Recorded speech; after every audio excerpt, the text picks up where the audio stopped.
Hello. Hopefully the audio and video is better this time.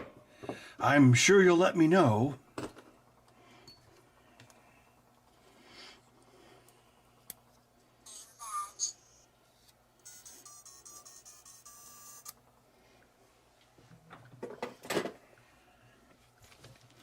I'm going to stuff some charge controller circuits today.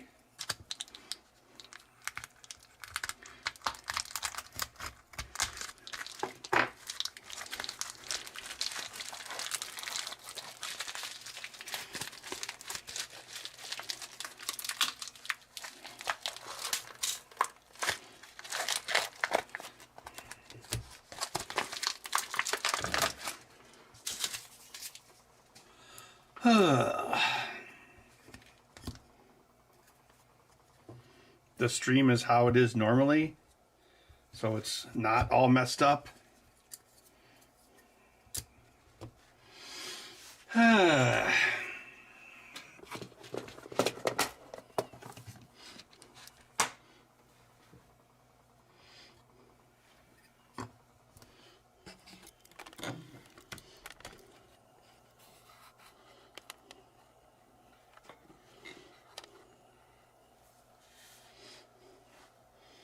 Hello, all lucky 7.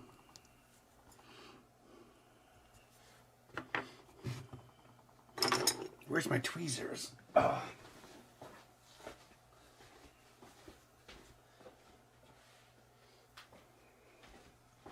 Where's my cat? This is not my beautiful house.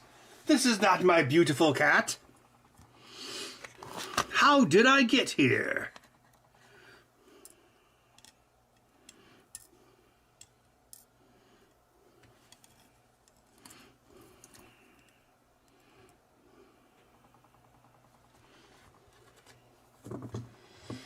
Hey, Danny boy.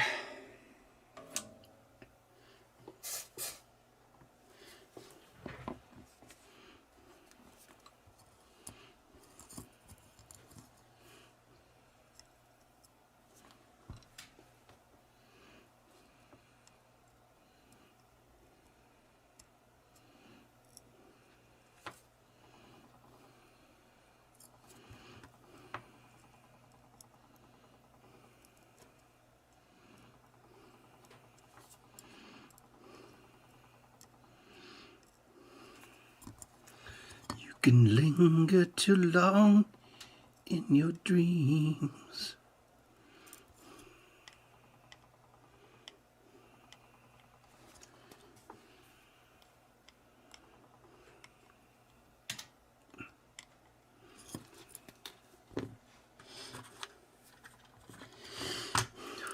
The Irish pipes are calling.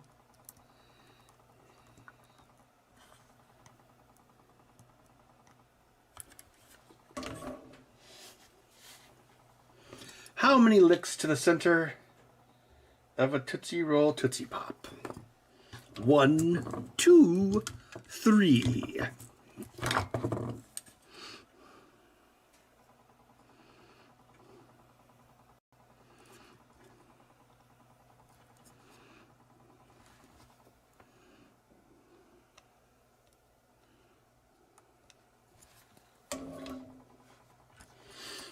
How's my Monday going?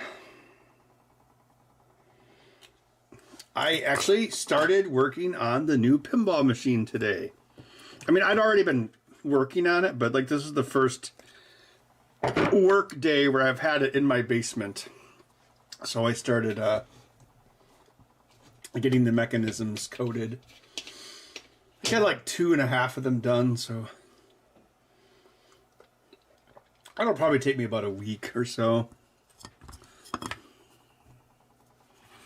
It's like putting in like I was putting in like ball search functions right away as well. So it's like, you know, just to, as I program the new mechs, it's like, oh, okay, well, I better put the ball search functions in right away. That way I don't have to hack them in later. If that makes any sense. You know, just going from my experience, trying to make it a little bit better each time.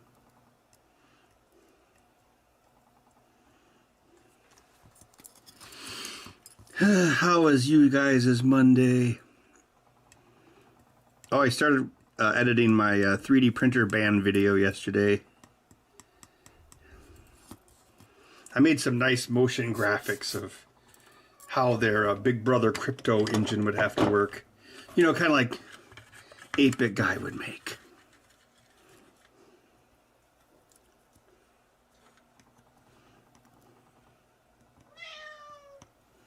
What?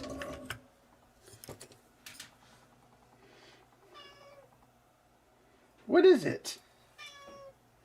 Why are you mewing? Bud did a big mew at the end of the day today. It sounded like a wolf cry. He was like, meow. What is it? I gave you food. What more do you want? Love? What is a kitten?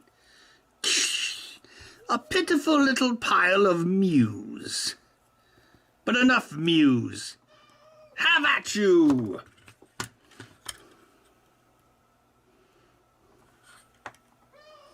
What? What do you want from me?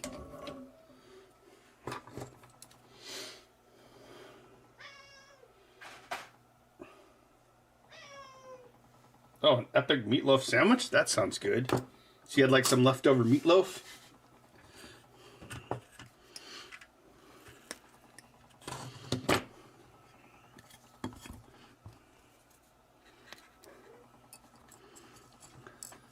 No, get down from there.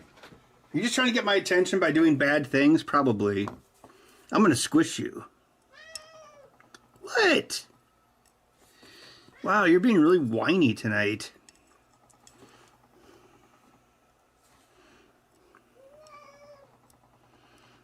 Yeah, everyone can hear how much of a whiny cat you are.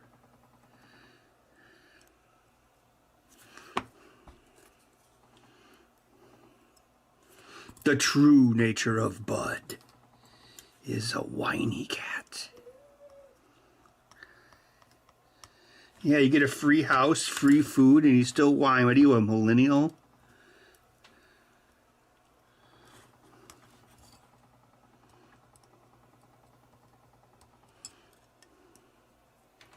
PP Bus. Hey, everybody. This Posthumous Man 2? Posthumous Man 2 was released many years ago.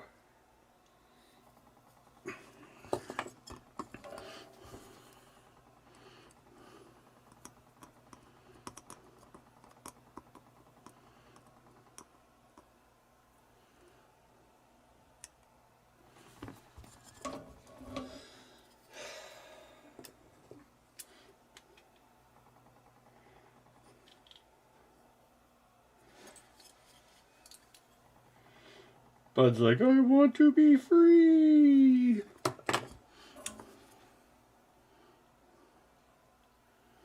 PP Bus Undervolt.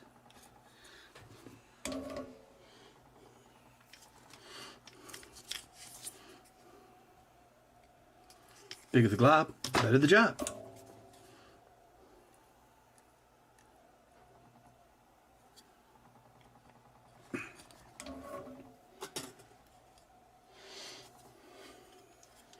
Yep, nobody loves Bud.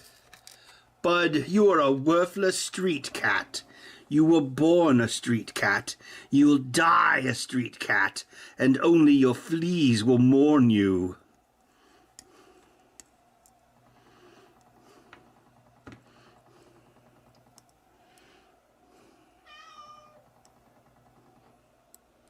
Look at that, Bud. It's not every day you see a horse with 2 rear ends.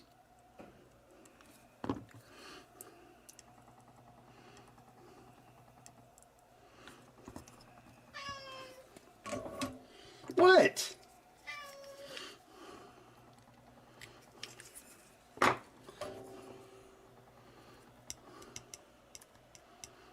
Bud, you can go anywhere in my house that you want, but you cannot go to the East Wing bedroom. That bedroom is forbidden. Whatever you do, don't go to the East bedroom.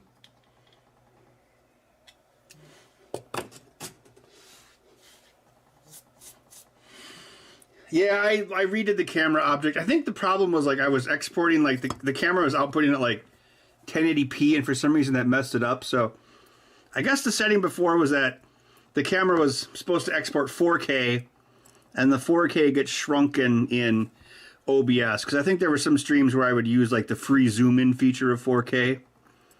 Not this stream though.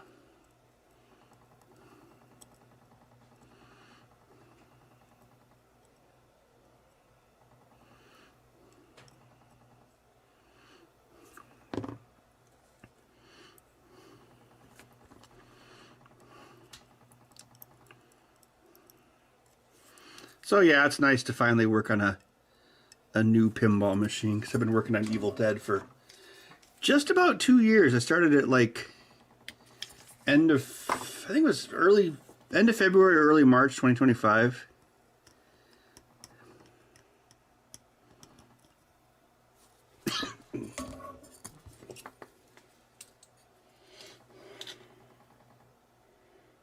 All BS? Yeah, I guess.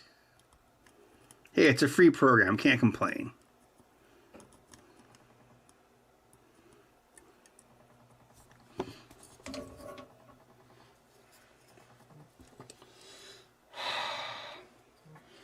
I had some problems with my Voron printer the other day. Stop! Stop! Bud, get away from that 2x4. Get away! Get away! Stop destroying that. Go to your home. Or run out there, I guess. Jesus, you're turning that 2x2 into toothpicks.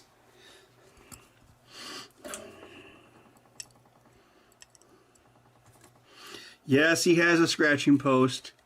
And yes, he prefers to destroy 2x2s.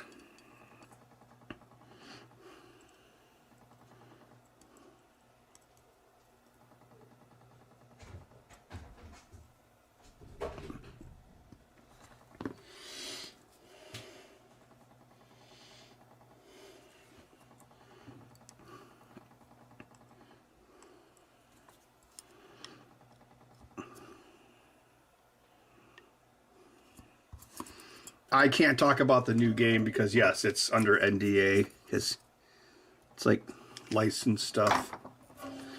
The one that I'm working on now will probably be announced probably October or November of 2027.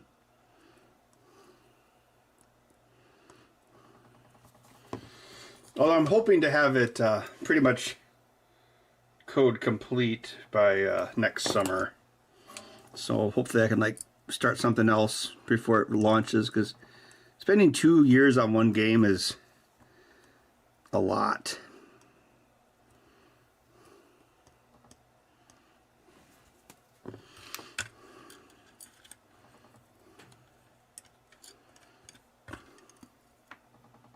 I mean, I know that's video game industry spends like 3 years on one game, or 8 years if you're trying to make a Perfect Dark sequel, and then the studio gets shut down. We couldn't make a game in 8 years and we lost our jobs. World's tiniest violin.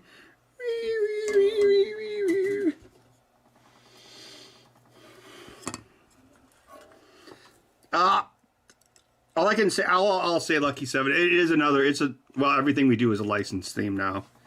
So it's another license.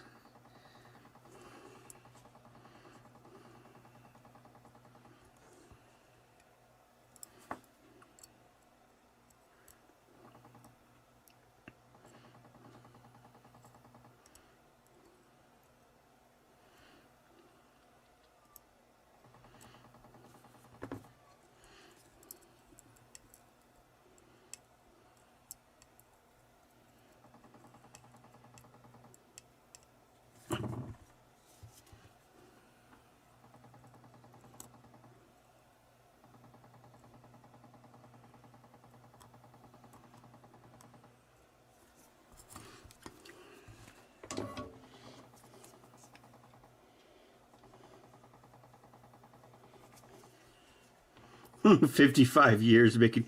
Yeah, it just takes it seems to take so long to make video games nowadays. Like, there was just 5 years between Grand Theft Auto 5 and Red Dead Redemption 2. And now it's been like, what, 8 years since Red Dead Redemption 2? And you know Grand Theft Auto is going to get delayed until 2027. Guaranteed.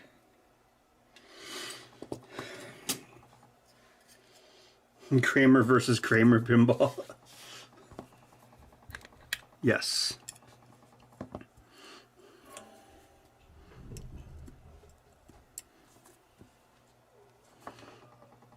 Bud, what are you destroying now?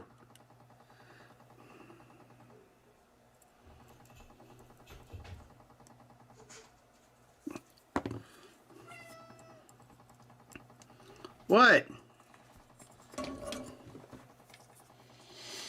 Guy Incognito, yes, I am.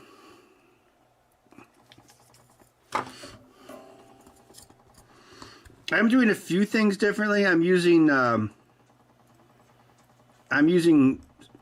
bunch of underlying systems from the Beetlejuice game that they just started production on.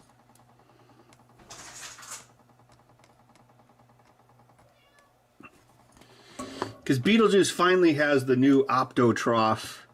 Because we were still using Switch Troughs up until Evil Dead. So I took like the Beetlejuice code base from like Summer, and I used that. Well, not as the whole, but for, you know, just like for the stuff of the trough and the ball. So the idea is, I'm going forward. We're going to try to have all the underlying code be as similar as possible. You'd think that'd be easier with only a few programmers, but I think it's actually kind of harder. And then the new programmer, Casey, who everyone calls Caleb for some reason, him and I are going to make sure that our code bases are as similar as possible.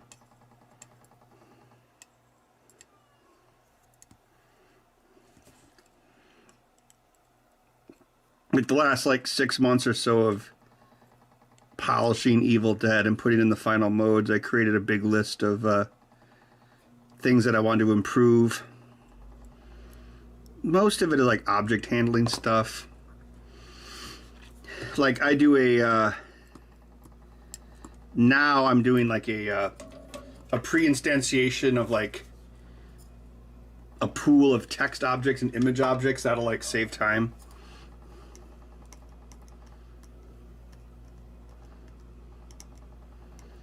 Because now it's like, oh, well, I better make sure this can run in... I think Evil Dead was like... I can't remember how much RAM it took. It was more than 4, but it was less than 8. The computer had 16, so I've told them, like, hey, I'm pretty sure we can get away with 8 gigabyte computers. 8 gigabyte RAM computers, I mean.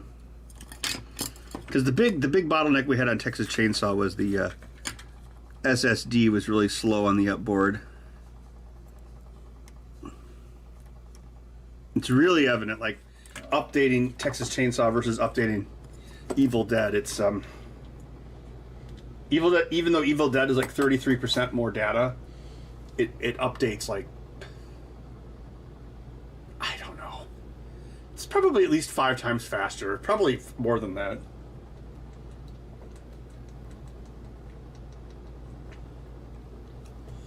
You know, Philip,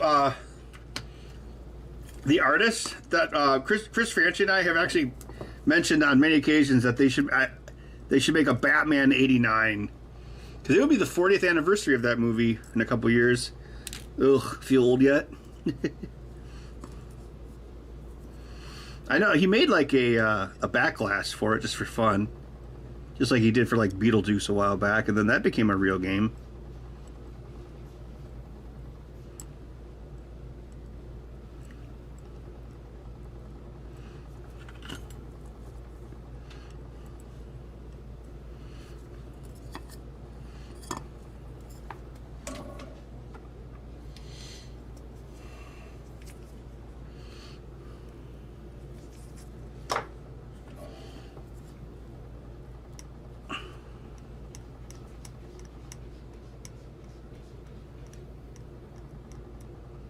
Yeah, I think we just got used to like using tons of RAM.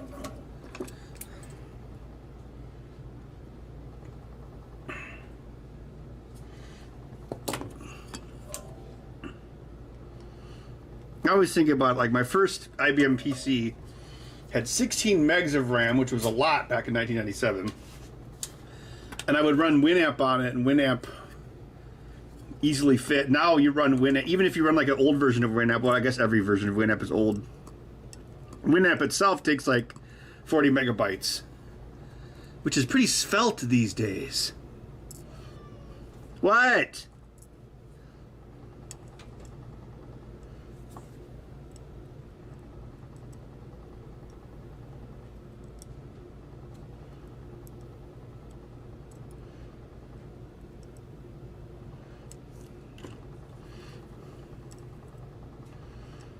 Oh, I got my mulberry tree chopped down last week. Great, exciting stories, huh? I wasn't here when they did it though. I was down at Spooky getting the game ready, so I'm sure Bud would have loved to watch them do it. Bud was like fascinated when the neighbor got our roof redone, but sadly I was not here, so I couldn't let Bud onto the back porch, so.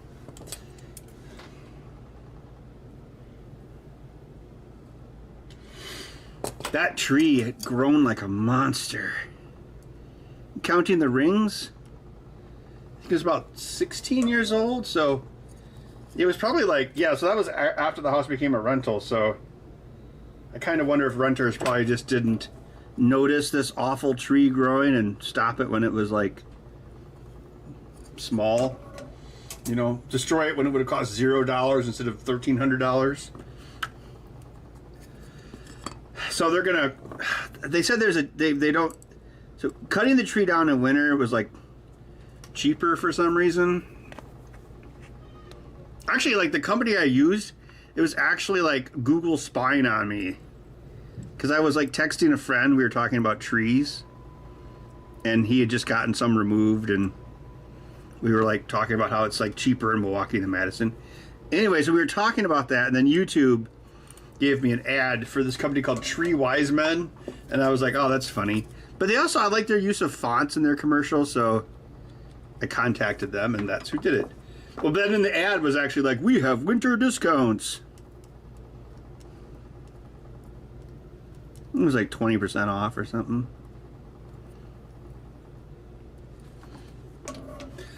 My exciting life. Do pinball machines run a whole operating system? Yeah, we these use Debian. It's kind of stripped down, but yeah, it's Linux. It kind of sucks though, because the only thing you really need it for is the video. Like otherwise, you could do everything on a well, you could do everything on a Raspberry Pi Pico easily, except for the video. You'd easily do all the audio on one. No problem. Kamagotsa.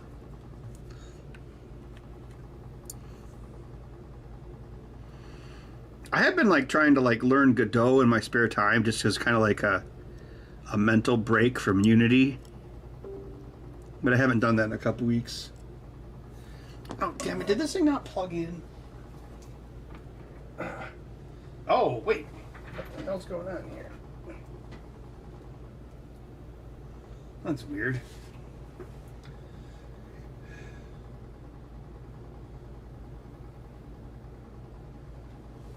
I don't think my house is built on top of an Indian burial ground. No, it was like a mulberry bush that turned into a tree. Yeah, so. Yeah, there's many reasons to get rid of it. It would drop berries once a year. So the berries would clog up the gutters, they'd hit the roof, which isn't good. And animals would come and eat them, so there'd be like raccoon shit all over. They made a mess. The berries would bounce off the ground, then hit my siding. So actually, well, last year I bought a power washer, so because usually I would just clean it with like just a hose, but this time I was really able to clean it. So I want to like put a new roof on before probably by 2030. So the roof will be 20 years old next year. So it's about time. But now that tree's gone. Well, also the tree also shaded the roof, but like shaded it too well, so there's like moss growing. Because that tree was only like, I don't know, 8 feet from the house or the porch. It was too close, especially with its horrible roots. It's gone now. He's dead now, but on the other hand, he had an impressive singing voice. There you go, Batman quote. What version of Pi? Well, we don't use a Raspberry Pi. We thought about it, but you'd have to install, like, how does it work? The only ARM version of Unity is for Android, obviously. And you can't really... I mean, you can install Android on a Pi, but it's a bit wanky. We looked into it, but it wasn't really feasible.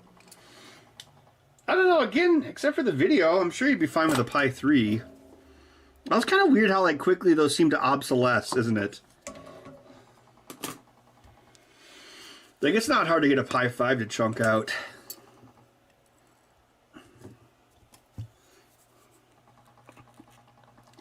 Meanwhile, in a sweatshop in Madison.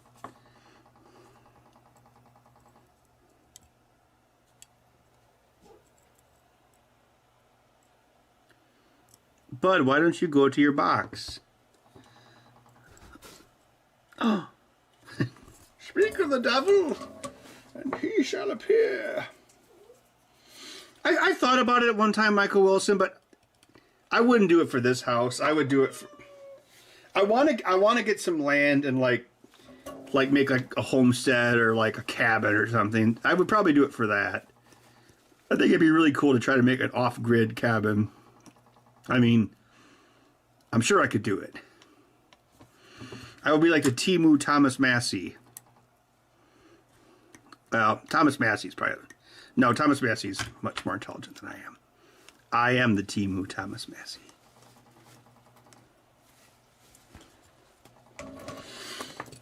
You know, I think like, there was some house stuff I wanted to do, like, not redo my kitchen, but I actually had this crazy plan to, like, try to rewire all the upstairs. And, like, redo the doors. Because the doors inside of the house are pretty crappy. They're, like, just hollow, shitty doors. I mean, they're in pretty good shape. So apparently there's no renters with pit bulls, but at the same time, it's like, the value has gone up so much, like, what's the point? You know, it's not like there's, like, these, like, repairs I have to do, so, you know, like, the value is, I mean, the value will probably have doubled by the time I sell this place, so what is the point of spending? Well, I mean, a roof is a good idea, obviously, but that's probably the only other thing I would do here, unless I had to do something. Maybe finish insulating the roof of the garage. I don't know.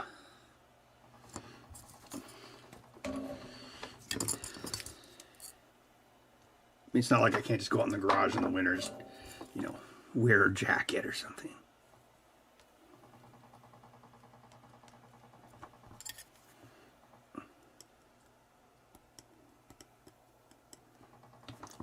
But yes, it is kind of what I'm working towards. So it's like truck, land, chainsaw, step by step.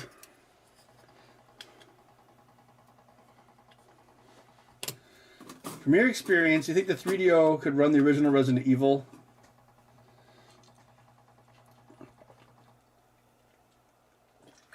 Oh yeah, I bet it. The Jaguar probably could, because Tomb Raider almost was on the Jaguar originally, and Tomb Raider actually has fully polygonal environments, unlike Resident Evil. Yeah, I bet Resident Evil would run on the Jaguar.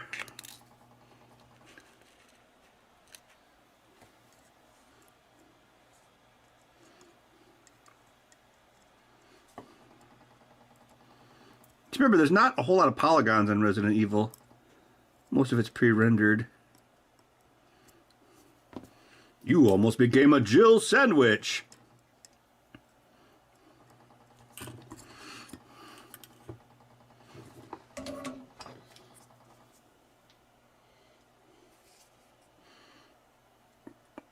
Reddit's a terrible website, but they might not be wrong about that advice.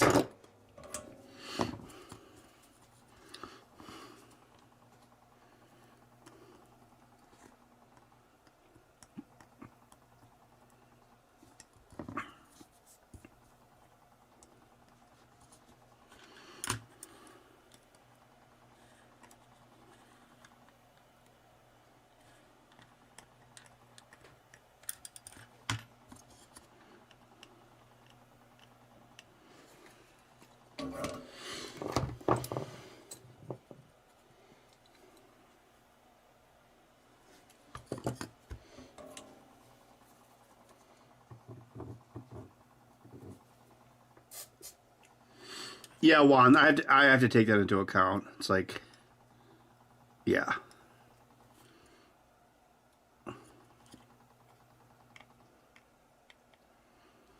It's like, I mean, think about it like, well, I mean, I think about this a lot. Like, people need to think, oh, I got a great rate, blah, blah, blah. I was like, okay, yeah.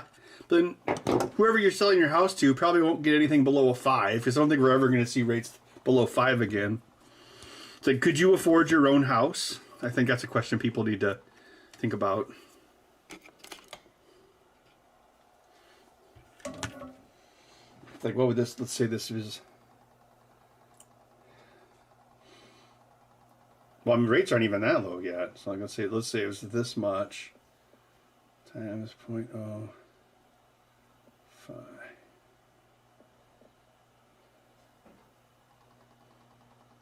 Yeah, Jesus Christ. Yeah, like if someone bought my house right now for $400,000 at 5%, which they wouldn't, their monthly interest only would be 1,666. Yeah. But yeah, I don't think rates are ever going to get that low again because there's too much debt. So the banks make too much. The banks can make it easy 4.5% on Treasury bonds. They're not going to give you. They're going to do that instead of like giving out risky loans, or well, they're going to charge you more for the loans.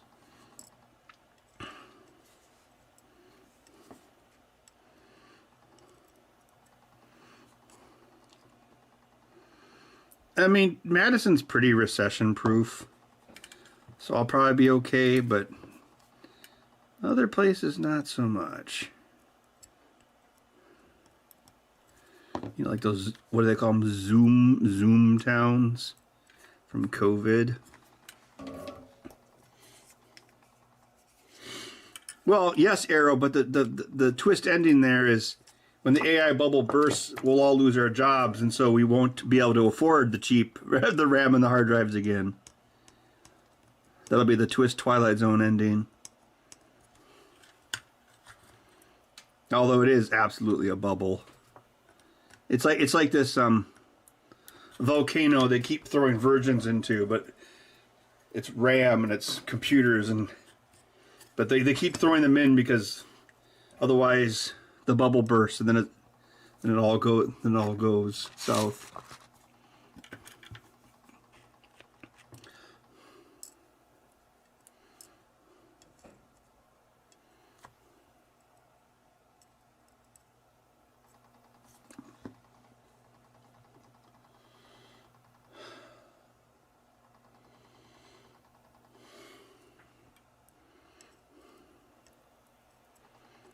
$6.5 should be achievable if you have good credit.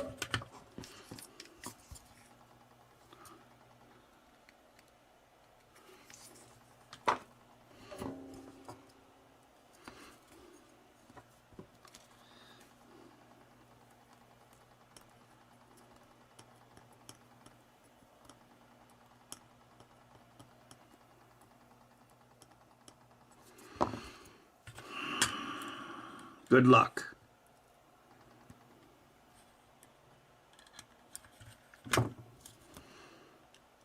I mean, like, if I built a cabin or something, like... Actually, I probably wouldn't even sell this place. I'd probably just rent it out again. the neighbors would hate it, but it's sad. It's worth more as a rental than it is to live in almost. It's crazy.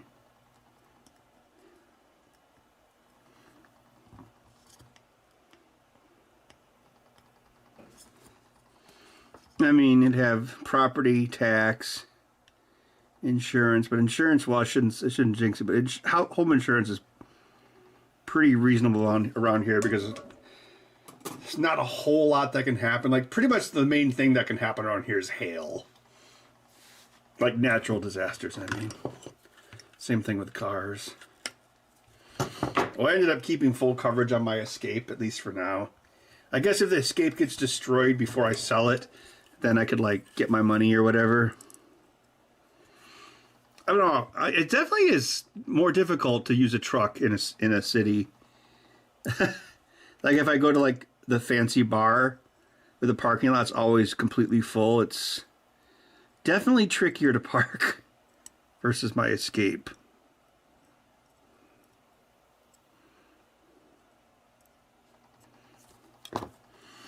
But it wasn't well, I mean, I did all the calculations, of course, and I'm like, you know, keeping the Escape will cost, oh, what was it?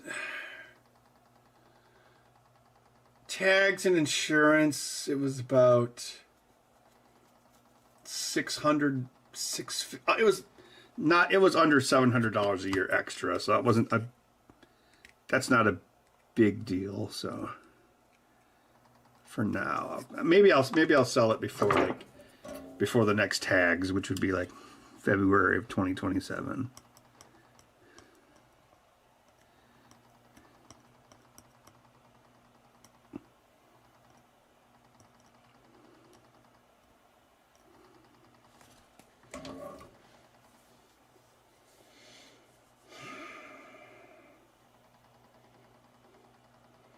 Scruffy. Ben, how did you get into electronics? I don't know, I got into electronics that I was into video games. I had like a Radio Shack electronics kit when I was very young, probably like 7 or 8 years old. I still have it too. I remember we took a long road trip out to like Mount Rushmore and all that. I think that was not that long after my dad died. I remember taking the electronics kit on the trip because it was a very, very long road trip in my grandma's camper. That was back, I don't even think they'd started Crazy Horse at that time, or they had just blown up one thing. So it was like, this is going to be built someday. That would have been probably like 1983 if I had to guess. Yeah, so I would have been 7.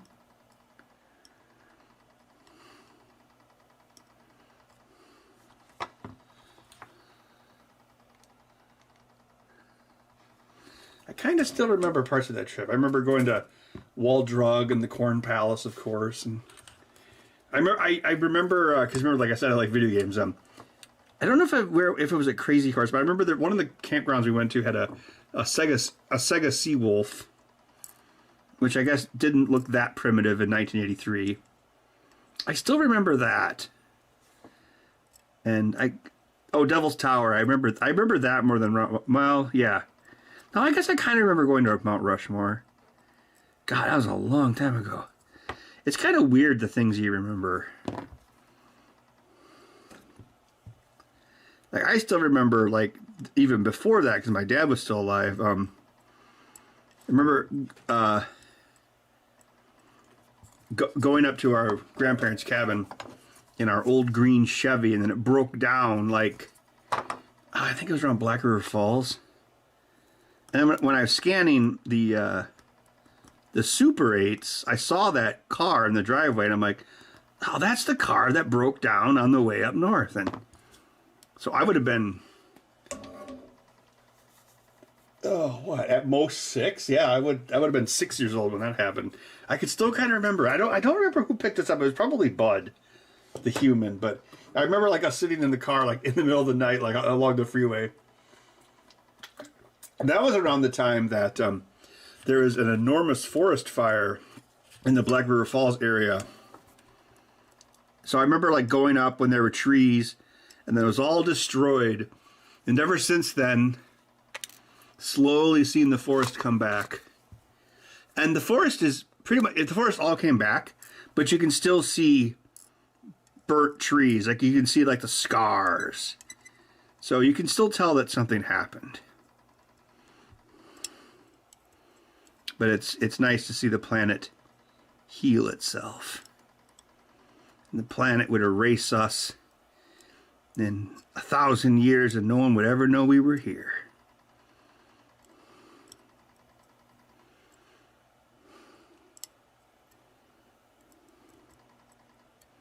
Think about that whenever I have to trim the bushes in the backyard. It's like, nature always wins.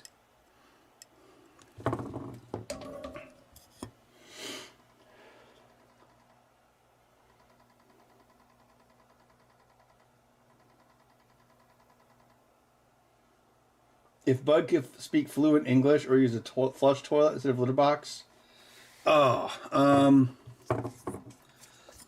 would go with the toilet thing because Bud makes enough annoying sounds. There's no reason for him to speak English because all he would do is say, food, food, food. So what's the point?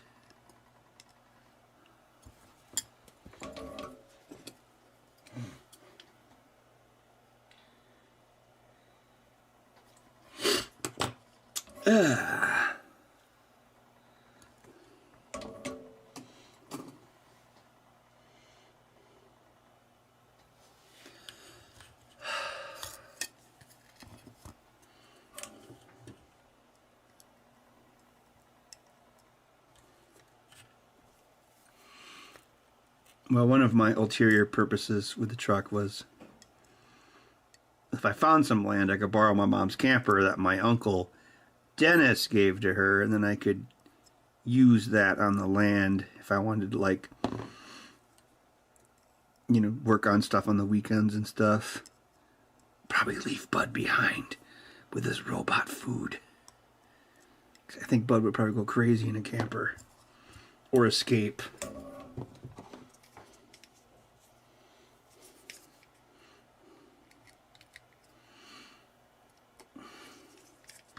Yeah, Bud acts like I don't feed him. It's crazy. It's like whenever I eat food, he just sits there and looks at me.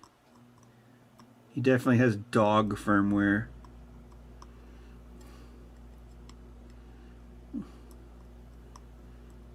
Like a stranger can come over and Bud runs up. I have just met you and I love you.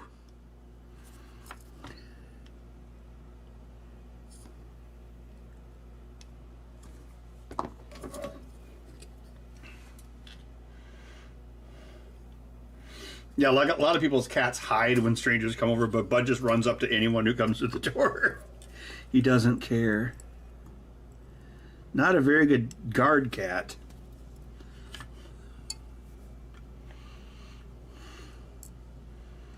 Man, I didn't order hardly any extra of these, did I? I don't know why. They're pretty, not like they're expensive. I think the most expensive part on this was the speaker. Well, actually, I got much cheaper screens this time. I used my screens from my Super China screens that I originally bought back in 2022, but I didn't have time to. Only a while back did I actually say, okay, I'm gonna figure out how to get the boot driver working for these because they're ST7789 V3s. So you have to boot them a little differently, but once you do that, then they work the same. They're dimmer than the Wave shares. They're not as good, but they're like a third the cost. They're like $3.10. They're like under $4, and the Wave shares were like $13 off Amazon. But the Wave shares would work with just like a bog standard like Adafruit boot sequence. So in the code, there's a couple new flags in the init, depending on what screen you have. So you can still compile for all of these game badges, because there was the original version, then there was one with the SD card, then there was one with the sound was done a little differently, and then there was the one I just described.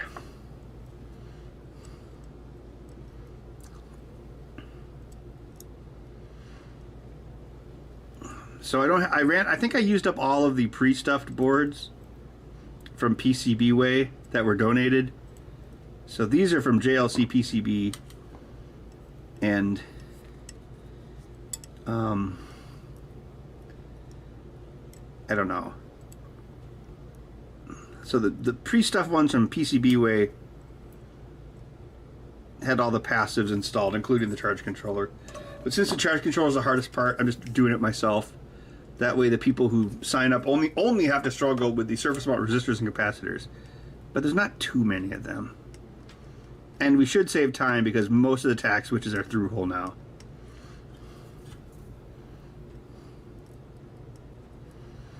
Oh, that's right, I have to send my new text to MGC. I'm going to specifically say, do not bring unleaded solder. I will refrain from calling it commie solder. But, yes. Unleaded solder is just way more difficult to work with.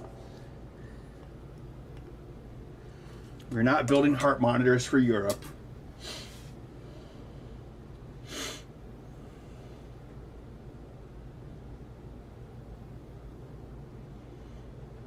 So, you know, I have actually thought about, like, maybe not a subterranean bunker, but yeah, that'd be cool. Well, the big thing I worry about is the heating cost.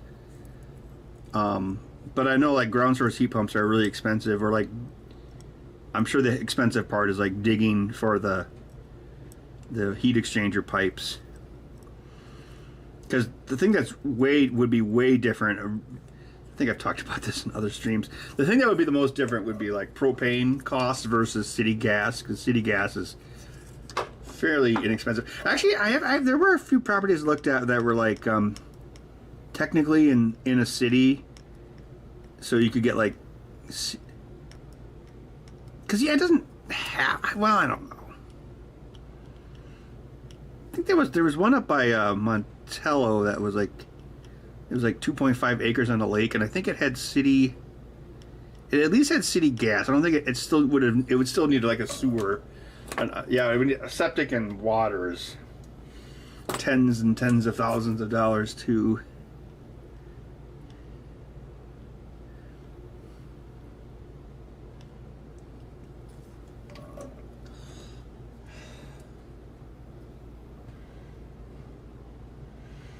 Yeah, it was a website called like Maker. I think it was called Maker Fab.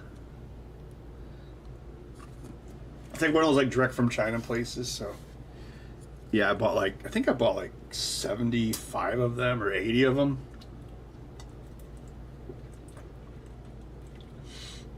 So I've got enough to do this another year.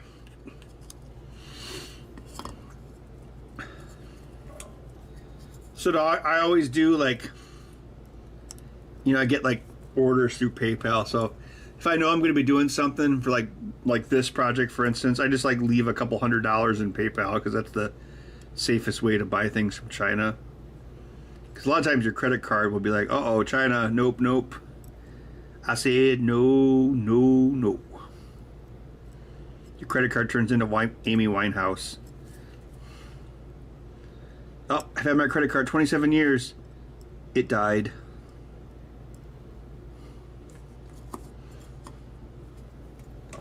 Courtney Love, what are you doing here? Cat, yeah, I'm 27 years old, and you know what that means? No, Courtney, don't do it. No one will believe this. It'll be a fringe conspiracy theory until 2026, when all conspiracy theories come true. By then, I will have made my getaway.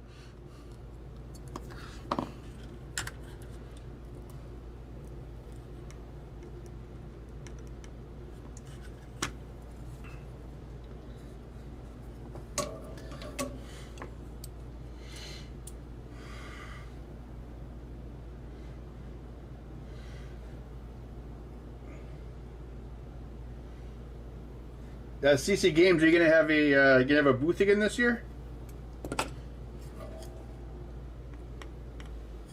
That vendor hall is getting nuts. Oh, is this the last one? I think this is like 28 units, which should be enough. We have a couple spares too, so just in case anyone can't finish, I'll have some pre-built units we can give to people, which we've done in the past. Just to make sure people leave with a working unit. Because sometimes people just completely bork it. And so it's faster just to give them a already built one. It's like, congratulations! maybe it makes them feel bad, but at least they leave with a working device, I guess. But then they can't be like, oh, I built this myself. I didn't build it myself.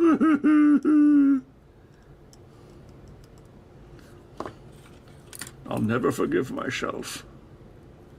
Ah, it's a fake. Tell by the cross section.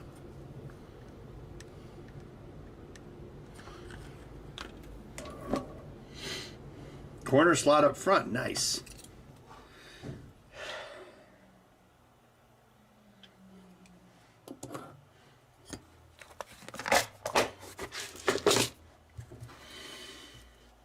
Yeah, I'm doing my workshop on the Friday, and then probably just like hang out at the spooky booth. Since I was like, hey, I'm gonna be there all weekend anyway, guys, and I don't know. I think I'm kind of outgrowing MGC or aging out of it, so I was like, yeah, if you want me to just hang out at the booth, that's fine by me. So, you know, these toothbrushes are getting kind of old.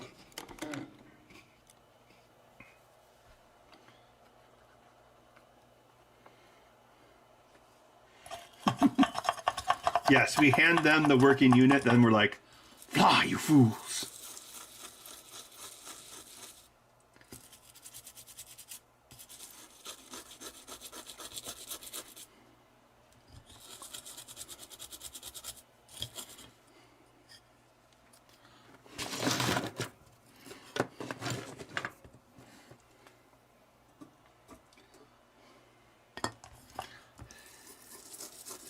It's dangerous to go alone. Take this. Do do do do.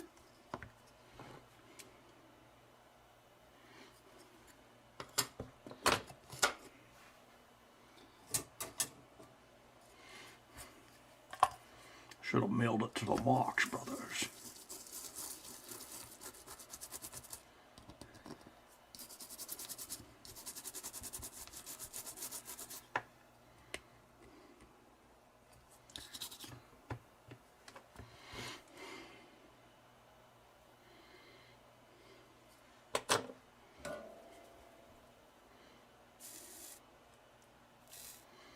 Yeah, MGC is like, what, just about 2 months from now, isn't it? Yeah. Yeah, I think it's the 21st of April. Oh man, I gotta do my taxes here pretty soon. Maybe I'll do that this week. Has to be done. One more year of self-employed taxes. Yippee. Although I guess I still, if I still build those controllers, I'll still have to, I still can't just do W2 or whatever it is. I'll never escape. At least I get health insurance. All right, that's 4.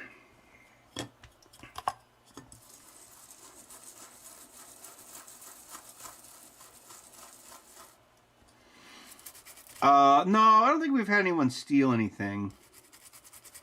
It's usually a pretty chill crowd. I did have someone try to scam me on PayPal once for one of my controllers.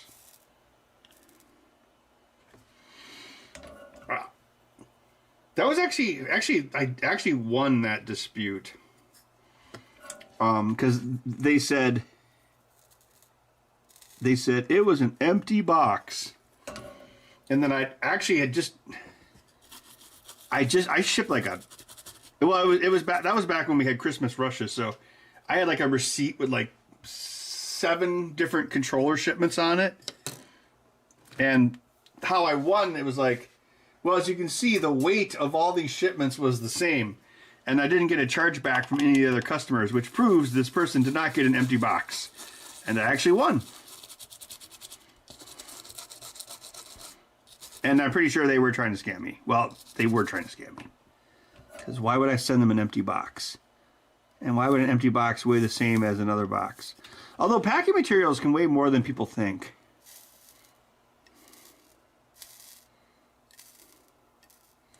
Very heavy air.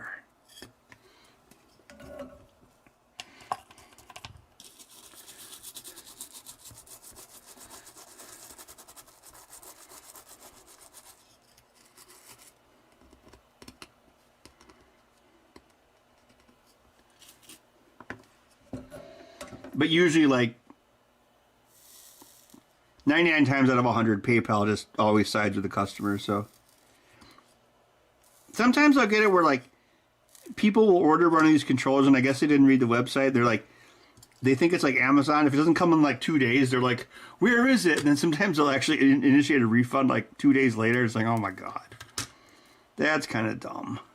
In those cases, I'm usually like, hey, please check the website. It says, you know, 3 to 4 weeks, possibly, depending on volume. And that actually probably happens, like, a couple times a year.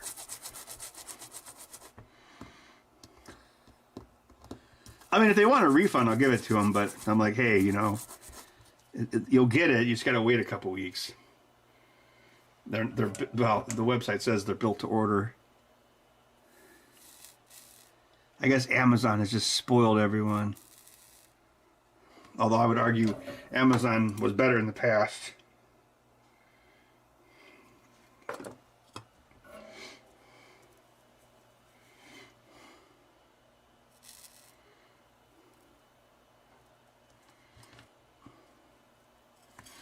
Yeah, I bet more stuff gets stolen during the day than at night when they lock everything up.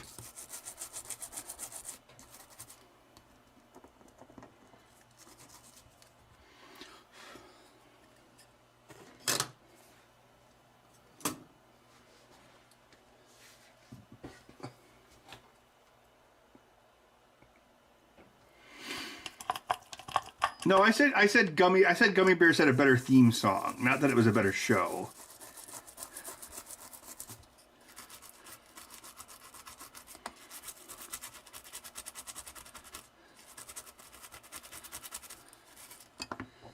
Who knows? Maybe it was a better show. I don't know. It's been a long time.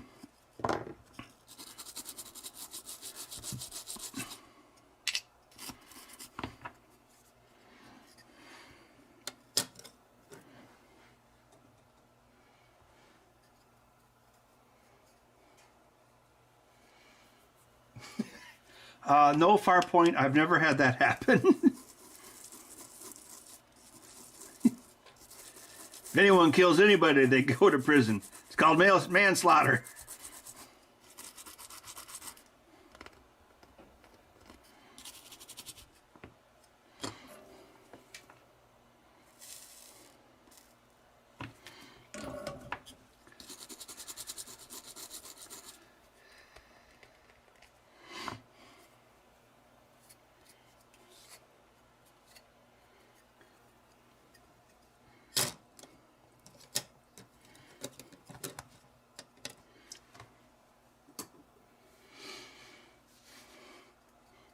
Yeah, Disney had a like a Saturday morning cartoon show about gummy bears.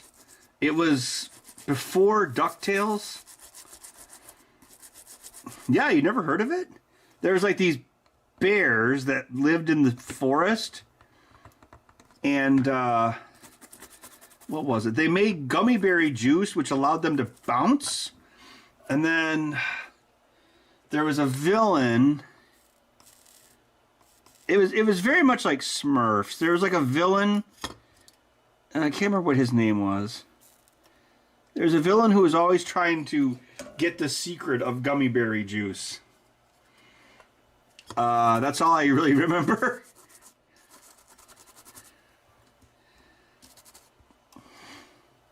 It had a really good theme song, though.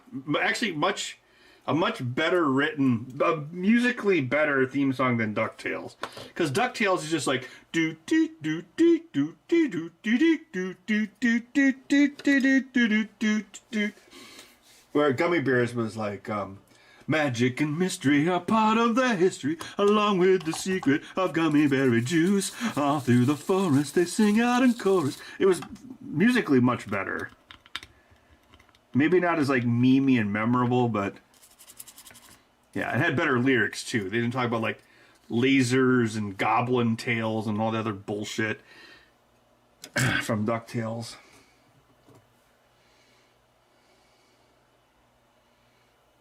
Oh, the lead singer of Toto? Oh, that explains why it was so well done. I did not know that.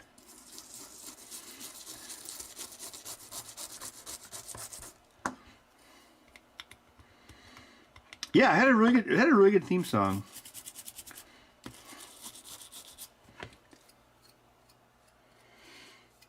High adventure that's beyond compare.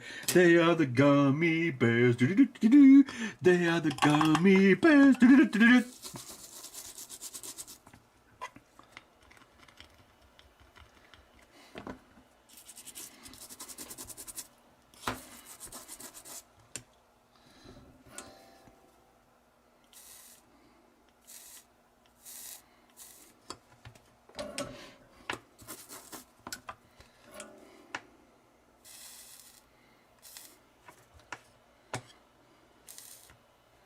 The Beagle Boys took all of my gold.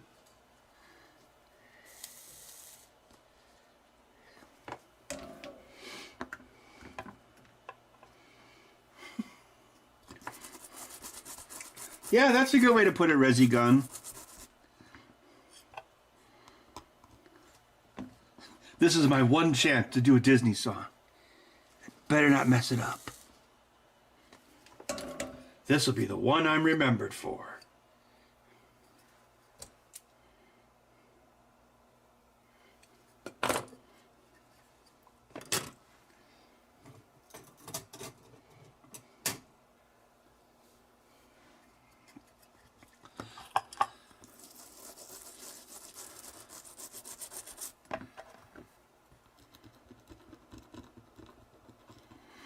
There was like a grandma bear and a wizard bear. I think the wizard bear was Zummy Gummy. I think there was like a mean one and a couple kids. Okay, this was like literally 40 years ago.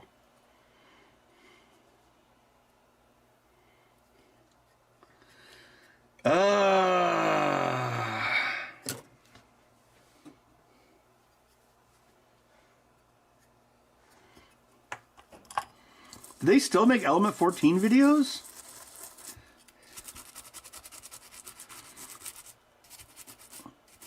I thought like most of the people I know, like I don't think Kelly works there anymore, and Jordan was working there until a couple years ago, but then he got let go. Actually, I should ask Max how he's doing. I don't think I've talked to Jordan since Max's wedding.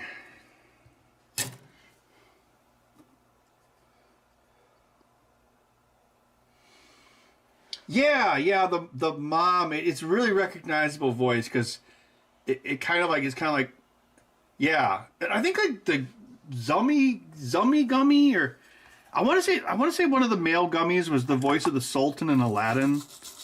I'm not sure about that though. But you're so old.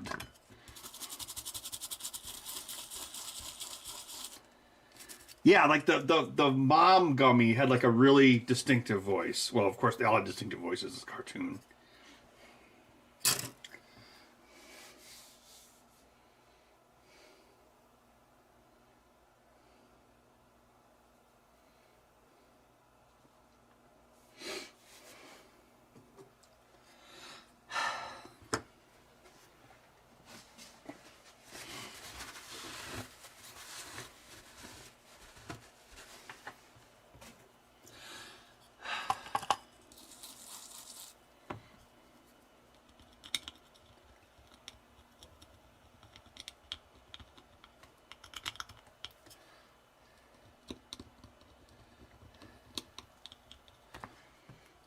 The gummy bears.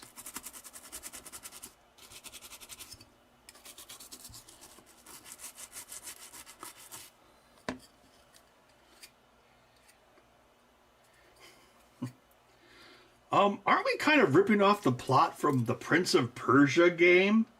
I mean, the name of the villain's even the same.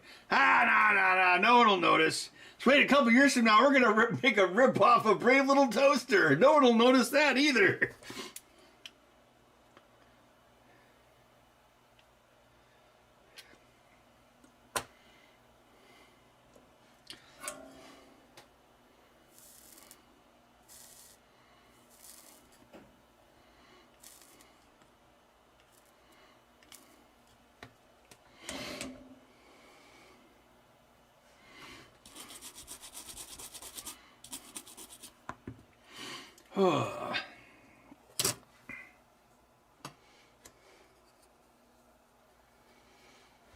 Oh yeah, Peter Venkman in the Ghostbusters. That was a guy named Lorenzo Music, and yeah, he was also Garfield in the Garfield cartoons back in the 80s.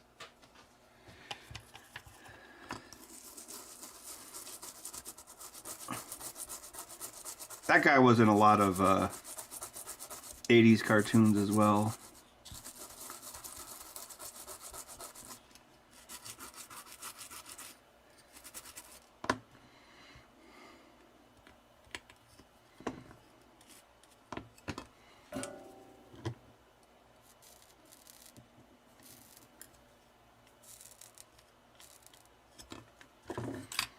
Yeah, it's kind of weird. Like, if you watch, like, real Ghostbusters, like, I watched a few episodes a couple months ago. They came up on YouTube, and,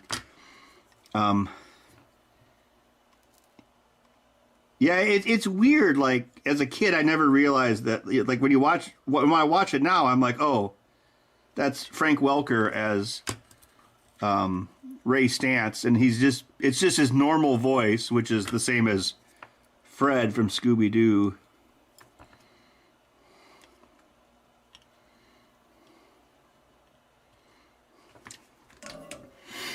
We're trying to get him to do another pinball project, which would be cool. Because apparently they sent him a Scooby-Doo pinball and he really loved it. So he's like, oh, I want to do another one. So we shall see. Hey, he was in Aladdin too. He was the Cave of Wonders.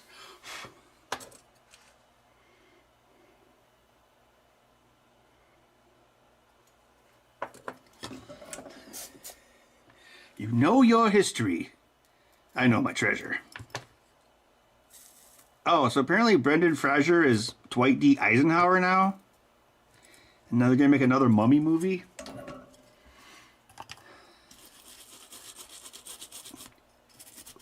Wouldn't they make another Mummy movie? That'll be like 30 years after the first Mummy movie. So what, it's going to take place like in the 50s? Didn't they already move? Oh, God, I don't remember. Yeah, because then they had the second Mummy movie, they had a kid, so it was like already like 10 years into the future. And then they had like another Mummy movie, the one where Rachel Weisz turned into Maria Bello. And that one was even further into the future. So what, is it going to be like Indiana Jones, where like it's like the Mummy in the 60s? In the enlightened age of 1965, we did not believe in mummies. Oh no, mummies are real. I'm being killed by a mummy because I didn't believe in mummies.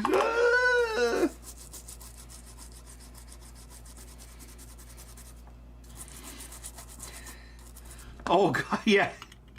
Well, you know why the Tom Cruise Mummy movie sucked? It was directed by Alex Kurtzman. Oh, that movie was not good.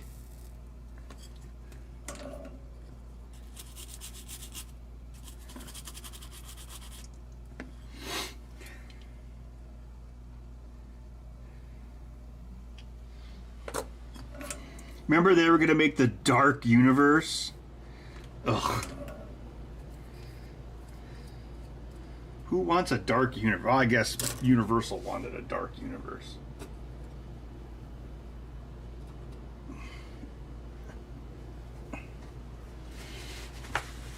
I mean, there were worse movies than that Mummy movie, but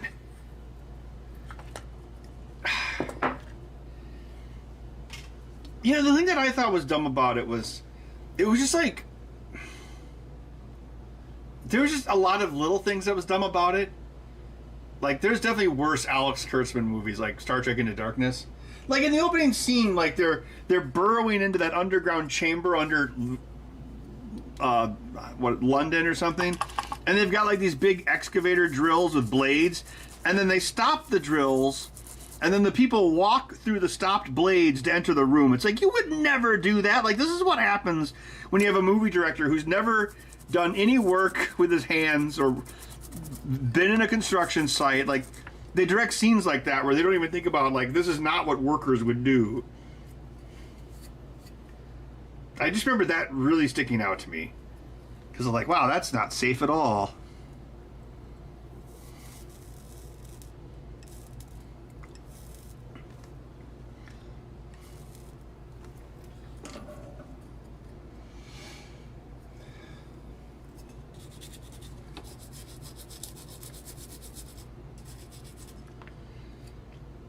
Yeah, I mean, I think the idea could have worked, but they hired Alex Kurtzman to do it, so of course it was going to fail.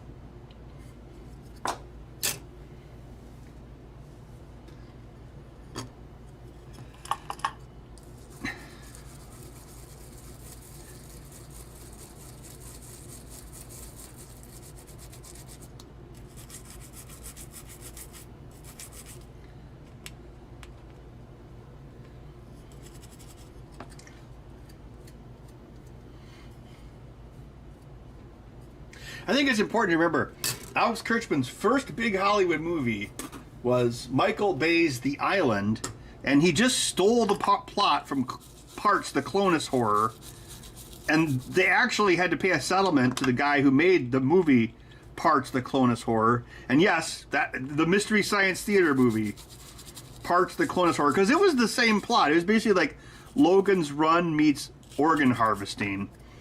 So right out of the bat, he was stealing ideas.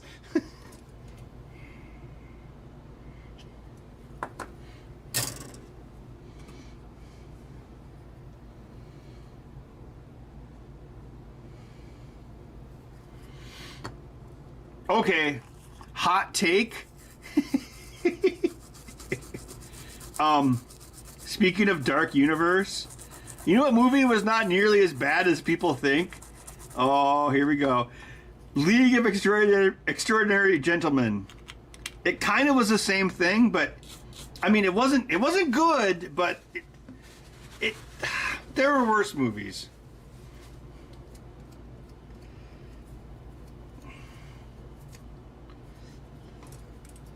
I mean, it had Sean Connery in it. See, I think that was the last movie he made, wasn't it?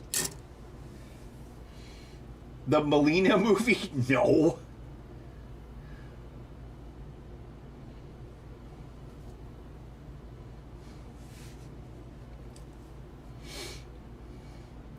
Yeah, it's not. It's an okay movie. So apparently Sean Connery did that because he turned down Gandalf and he regretted it. And he's like, I didn't understand the script to Lord of the Rings, so I turned it down, and I regretted it.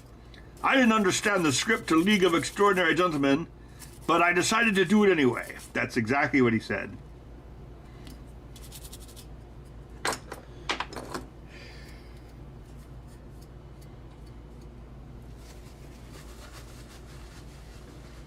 Oh, yes, Sean Connery in a bear suit. Yes, now that was a film.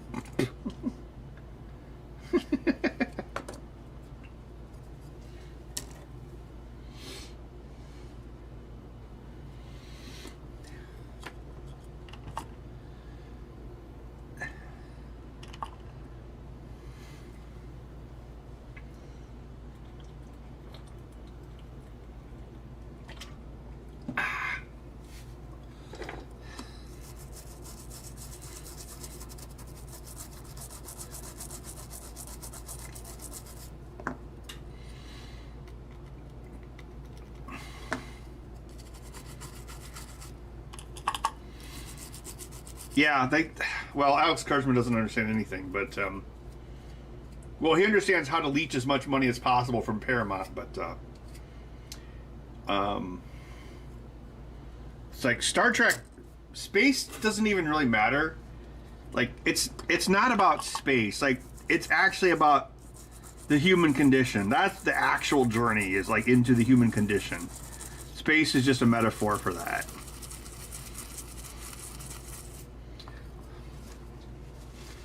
Like the Inner Light. That had almost nothing to do with science fiction whatsoever, but it's considered to be one of the best episodes because it's about the human condition, not about science fiction. Science fiction was just the backdrop. Space was just a way to go to other planets so they could use other cultures as metaphors for things in our past.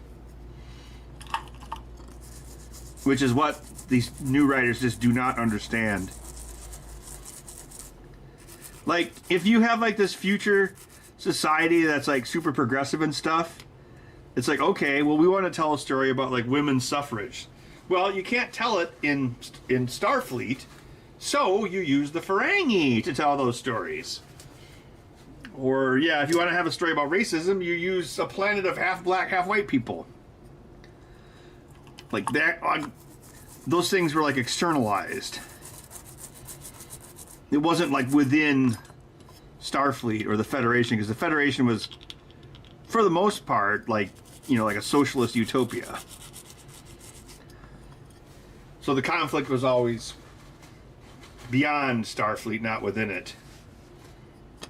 But now, of course, Kurtzman Trek is always like, oh, Starfleet has these secret labs and these clandestine, like they basically try to make Starfleet like the CIA or something. It's like, no.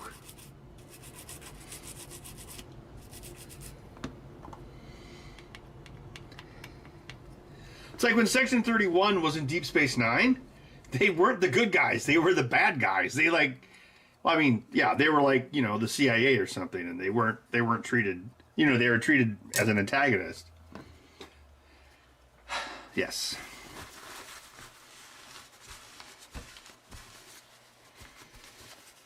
Yeah, if you look at, yeah, they're in the original, or TNG, the Ferengis, that was a pretty heavy-handed stereotype, even for the 80s, yes, I would agree. And I would say that's one of the things, well, one of the best things about Deep Space Nine was they actually, like, you know, developed the Ferengis past caricatures and into, like, you know, still a super greedy, misogynistic society, but they actually had depth instead of just like being like caricatures.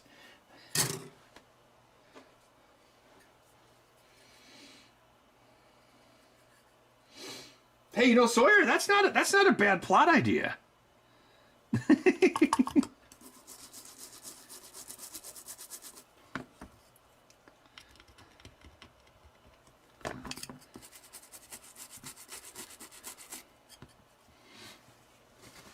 That's like too good of an idea, so Disney wouldn't do it. I'm surprised they haven't made a second live-action Aladdin yet. Oh!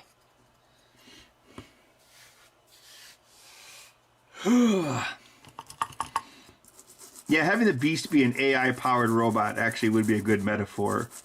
Maybe a little bit too on the nose.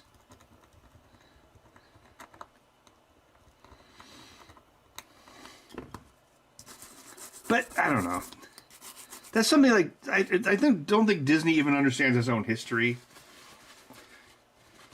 Like if you ask George Lucas about, because you see all the stuff now and like they make everything like super female centric, but it's not female. It just has females in it. There's nothing like actually gendered about it.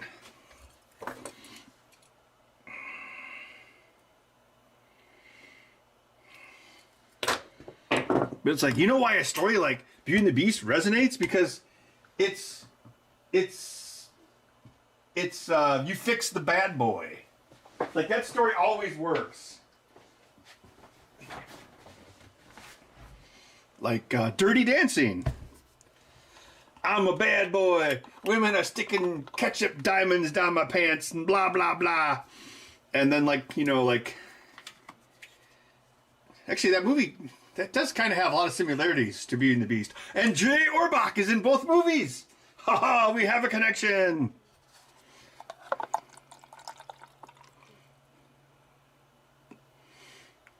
The 6 Degrees of Jerry Orbach.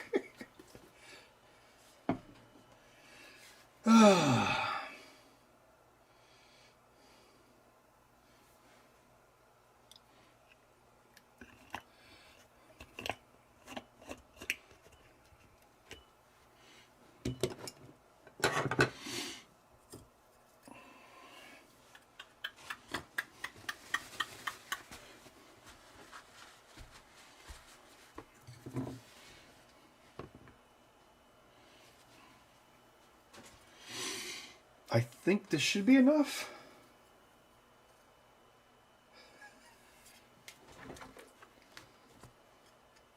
Oh, you mean it would be a more terrifying version of Brave Little Toaster? Yeah, I thought about that. I watched the Toy Story 5 trailer, and it's like the toys are being replaced by a tablet. It's like, oh, that actually kind of is, that's a good story beat. I mean, you should have done that 10 years ago. But, yeah.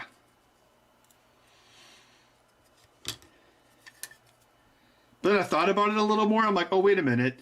They're just taking another scene from Brave Little Toaster.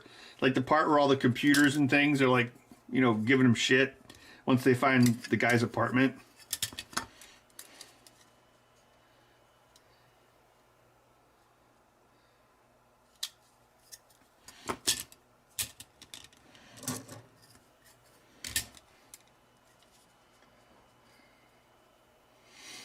Yeah, the tablet thing is that's a good Toy Story. It makes sense, and it is actually really relevant because kids don't even play with toys anymore.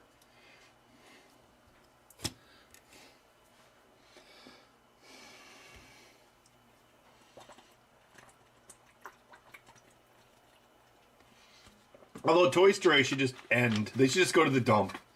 But like, really, Toy Story should have ended in the third movie because like the toys got given away. And then it went to the dump. It's like, okay, this tracks. This is the Toy Story.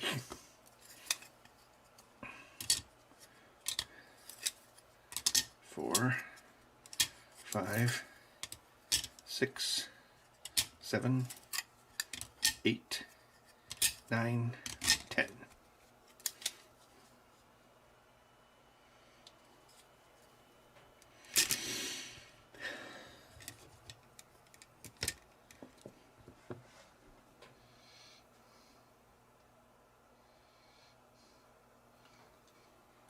Oh, yeah, yeah.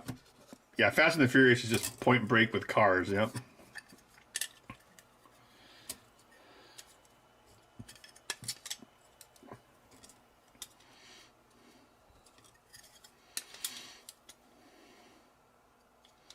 Six, 7, 8.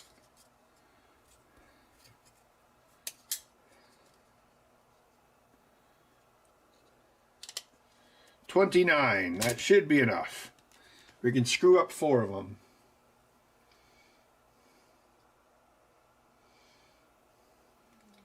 How would you have fixed the movie Speed 2?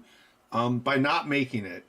Speed 2 is incredibly misguided.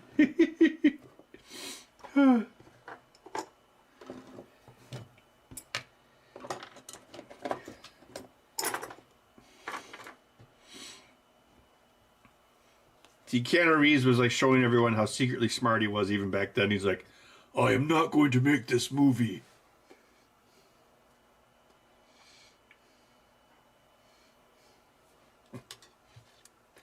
I think we watched Speed 2 for Bad Movie Night, and then I don't know if it was Jones. Someone made a really good comment because William Dafoe's in it and Scott Speedman. So there was a part where he said, Jones blurted out, Godspeed, Speedman. It's pretty good. Well,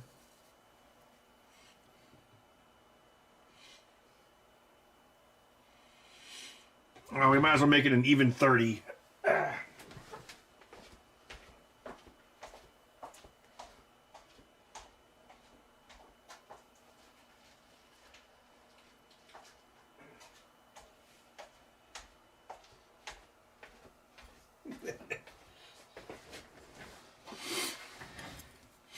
I actually put a Keanu Reeves quote in some code today. I can't remember why, but it was from Speed.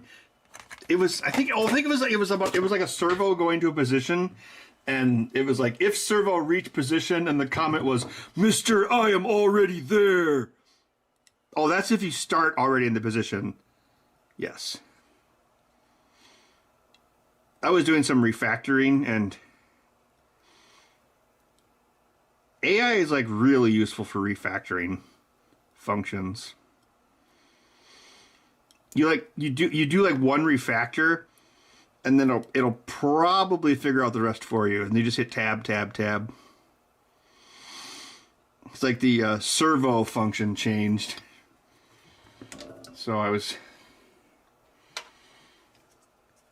think the servo function changed. Yeah, and then one of the light functions changed. So I just copied over my Evil Dead code and then did a pretty good job of like auto updating stuff. But that's not the AI writing the code for you. It's acting like a super autocorrect, I guess is the best way to put it.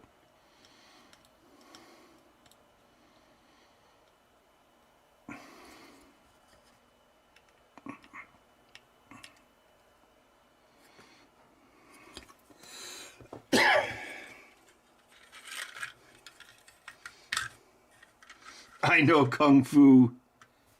No, you don't.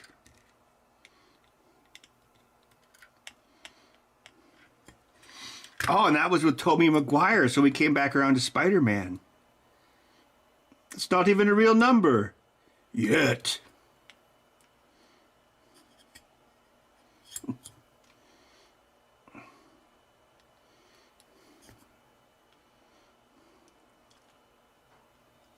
Let's see what you wagered. Friend sucks. Ha ha ha ha ha. The day is mine.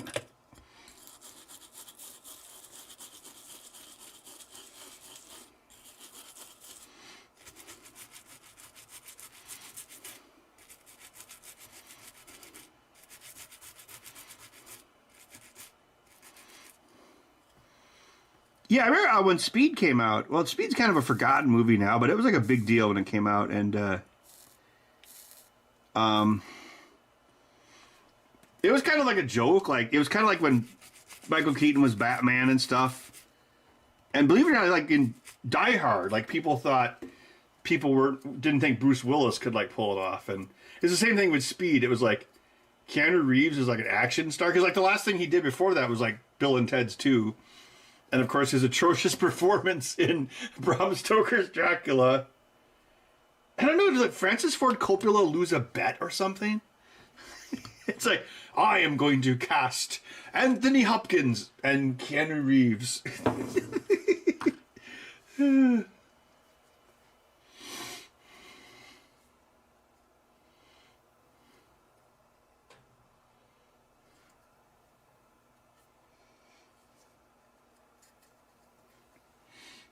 All right, an even 30.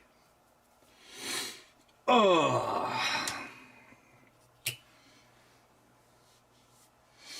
Hey, I remember Will Smith was supposed to be Neo in The Matrix, but then he made Wild Wild West instead. Oops. That was like his Speed 2.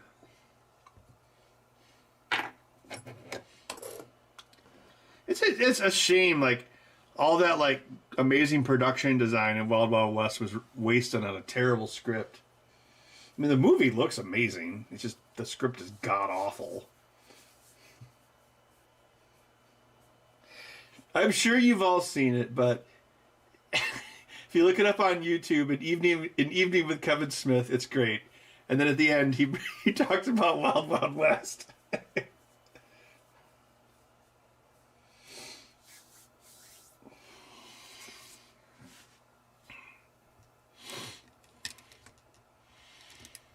Yeah, even after Speed, people didn't really take Keanu Reeves seriously. But then, like, I guess Matrix. But then he wasn't in movies for a very long time. You remember he like kind of until he made John Wick, he was kind of like not making movies for a long time. Yep, and that's what he talks about, Philip. So I go to see Wild Wild West, and of course it's a huge piece of shit. But in the end, wouldn't you know it, a giant spider. The spiders are the king of the jungle kingdom.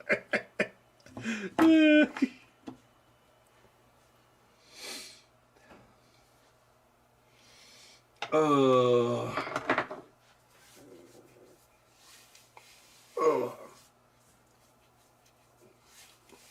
They're killers, man.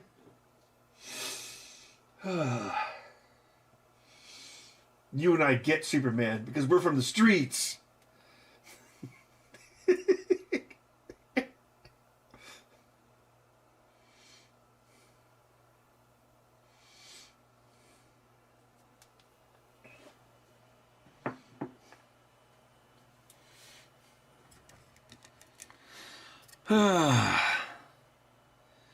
So let's see. There's 5.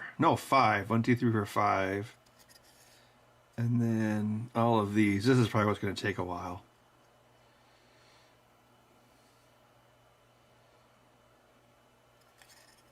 Oh, good. I have an arrow for the amplifier chip.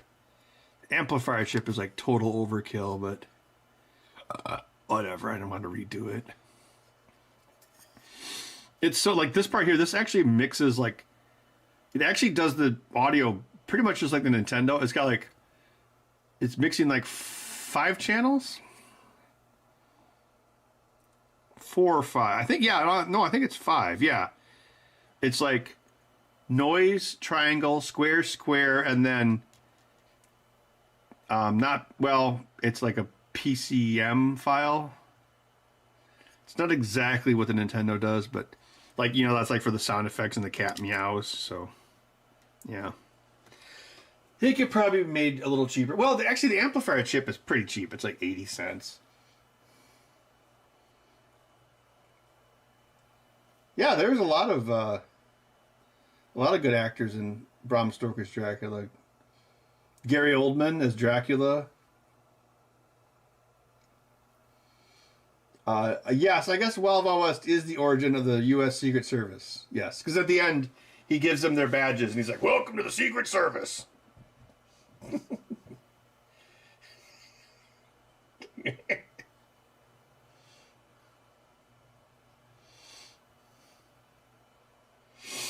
Yeah, Keanu was like really outclassed in that movie. I have seen many strange things already.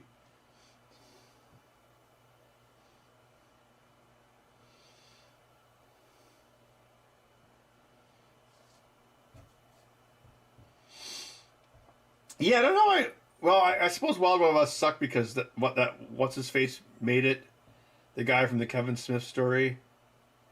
Because like Men in Black was great, the first one at least. I don't know, maybe he like just, I don't know. Tends to happen. It's like, oh, I'm the greatest director ever. I'm going to make Wild Wild West with a terrible script.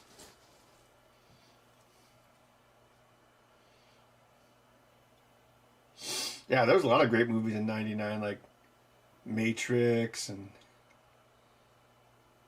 The Matrix.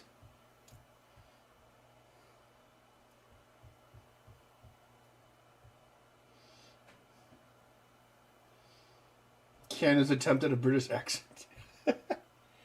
Yes. After Bram Stoker's Dracula came out, he got this phone call, and he's like, "Hello? It is me, Kevin Costner. I would just like to thank you for doing a worse British accent than me in a movie. Thank you." Oh, okay.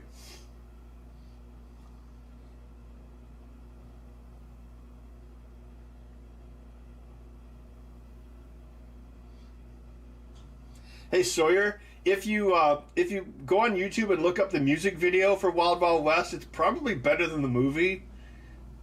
It's a pretty good music video. Look at Wild Wild West. Are there any Stevie Wonder songs I haven't ripped off? Oh, here's one. I'm going to turn it into Wild Wild West.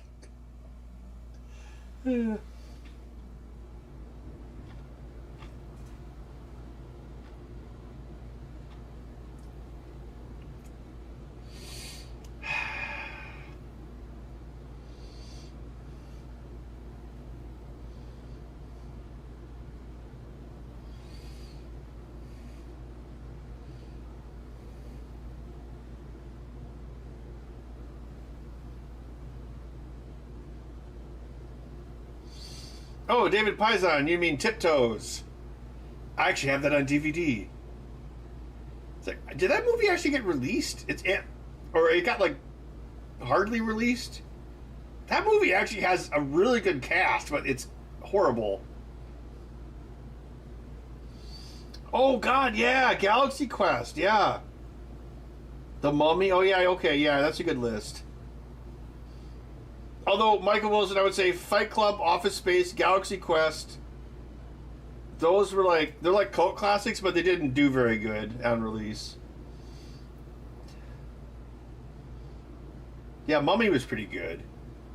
I mean, I thought Mummy was okay when I saw it, but it's like, Mummy is actually probably the movie I've rewatched the most in the last 25 years.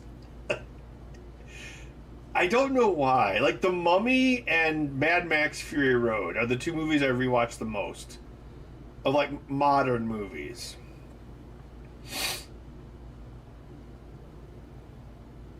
Mummy is, like, comfort food. I mean, I don't think... The Mummy's got story issues. Like, there's definitely things that could have been better about it.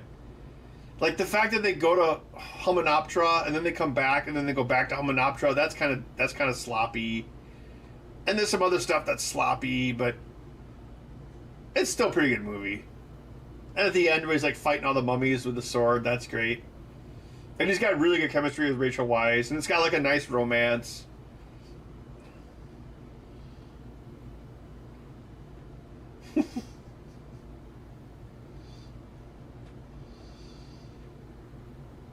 Oh yeah, Disney obviously calls me all the time. Yeah, Galaxy Quest is definitely probably... I would say Galaxy Quest is probably like one of the top 3 best Star Trek movies ever made. I think it understood Star Trek more than most of the movies.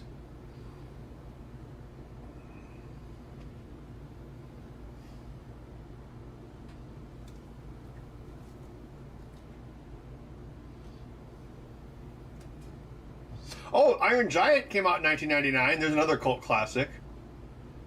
What else? Oh, is that what American... Yeah, American Pie was 1999 too, wasn't it? That doesn't seem like it's remembered very much, but it was pretty popular back in the day. This sounds like an episode of Gen Explained.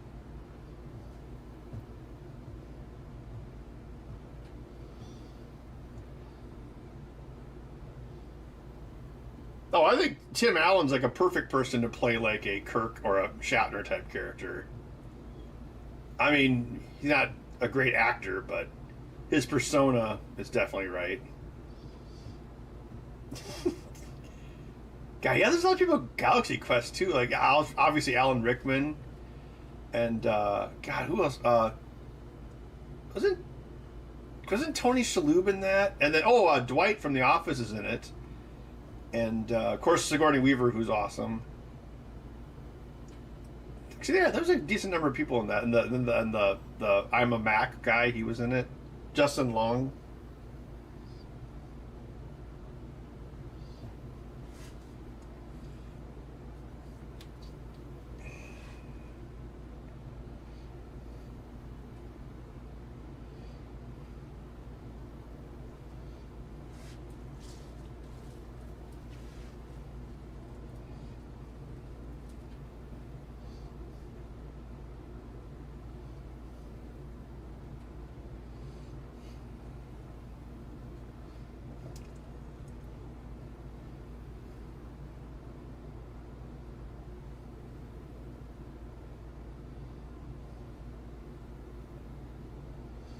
What is the best 90s James Cameron movie?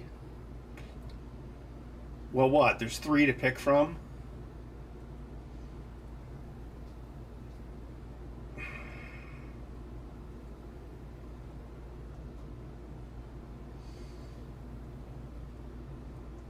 Gosh.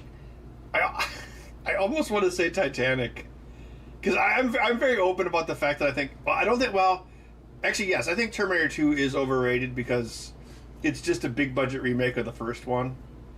It doesn't really tell anything new in the story. Yeah, I mean, Titanic's a good movie. It's also like...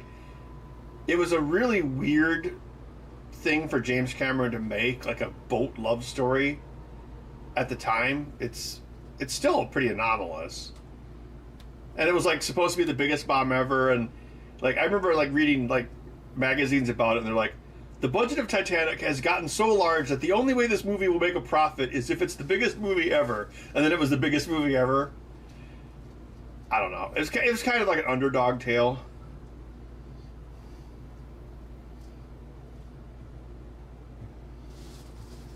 Oh yeah, Sam Rockwell was in it too. Yeah, wasn't Tony Shalhoub was one of the crew members, right? In Galaxy Quest? I love that part where near the end he looks over at the like alien chick and she's slightly out of focus. And then he like zips up his outfit and then he gets to work. That was so great. Yeah, Galaxy Quest is like... It's just like how Star Fox is one of the best Star Wars games. Galaxy Quest is one of the best Star Trek movies.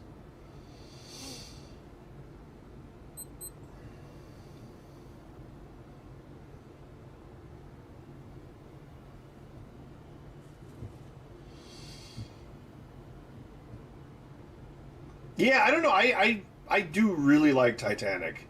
I think it's got like a really good script. It's very funny. It's an amazing technical achievement. It's just a really well-made movie. I mean, like if you think about like how much money that movie made, like Avatar only slightly made more money, but that was like 12 years later, so it was like a huge hit. Oh, the super chat. Handle no yet set. Thank you for the super chat. Thank you for streaming. Movies were more practical effects. We've seen all the digital effects, no fault. Just when movie magic moves too fast. Yeah, I mean, I see like this Avatar stuff, and it's like, okay, see, I don't even care when stuff looks pretty, right? It's like, it's not as impressive, you know? It's not as impressive as building like a 90% scale ship on one, you know, in one half, and then sitting it against the ocean, and then actually sinking portions of it, and then building sets above giant tanks of water and then sinking them. Like, that's much more impressive to me.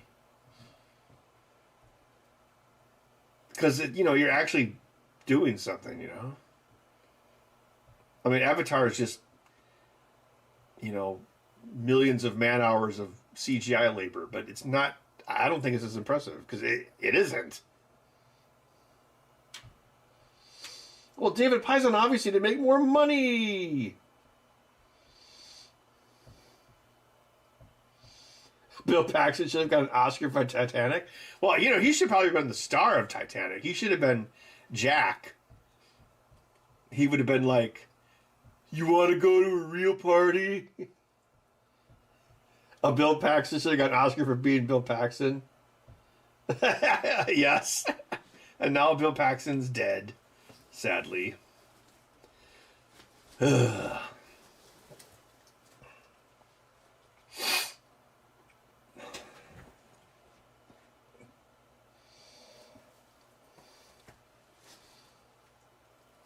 Yeah, I would. Yeah. See, I think Titanic is on. I think Terminator 2 is also overly long. Like, Terminator 2 is at least 15 minutes too long. See, I didn't mind the length of Titanic because it really sets up their relationship. And you almost kind of forget the ship is going to sink by time it sinks. Just, you know, everyone, you know, I was like, oh, it's going to be about a ship sinking, blah, blah, blah. But then, like, it was really like, oh, there's like a love story here. And then, again, it's like a really basic bitch, you know, Romeo and Juliet love story. Apparently, actually, they almost, I think Claire Danes actually wanted, but that would have been too obvious because obviously they were in Romeo plus Juliet before that. But yeah, the thing I really like about, well, and the storytelling in Titanic is excellent. Like, you know, how it goes back and forth and like the old lady's telling the story. Like it's very literal storytelling, but it really works. Yeah. And I also love the part in the beginning where the guy shows the old lady the computer simulation of the ship sinking, because then that sets up for the audience what happens when the ship sinks.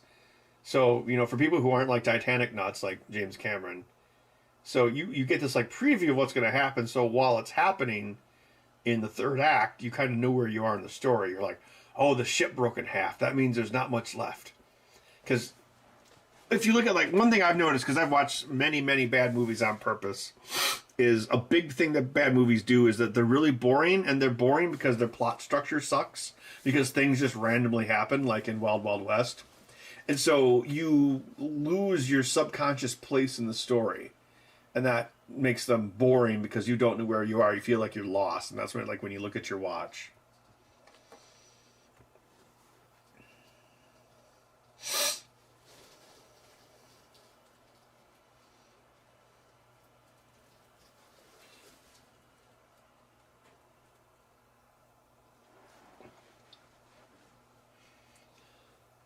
Oh, there are some like really dumb things they cut out of Titanic. Like the missing scenes are like, some of them are just god awful. Like the original ending, which I think it's on. I think it's on YouTube if you want to see it.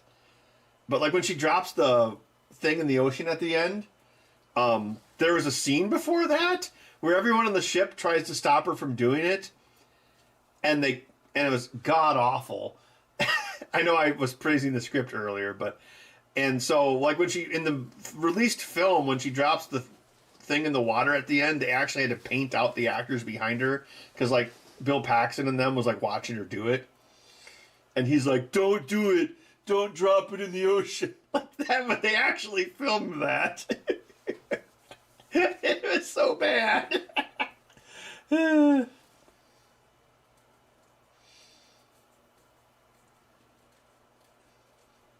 yeah, Billy Zane can come back as the Phantom.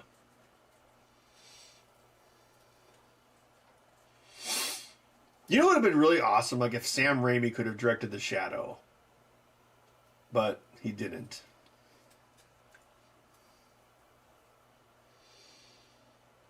Yeah, but the Phantom, what was that, 19... Oh, that was like 1994. Because that was, I think it was 94. It was 93 or 94. That was back when everyone was trying to like capitalize on Batman. So that, yeah, you had like The Shadow and the Phantom, and there's a decent number of those. I don't remember The Shadow being very good. It's got a pretty good cast though. Ian McKellen's in it. Billy Zane in episode 1. I don't think he was in episode 1. He was in Back to the Future.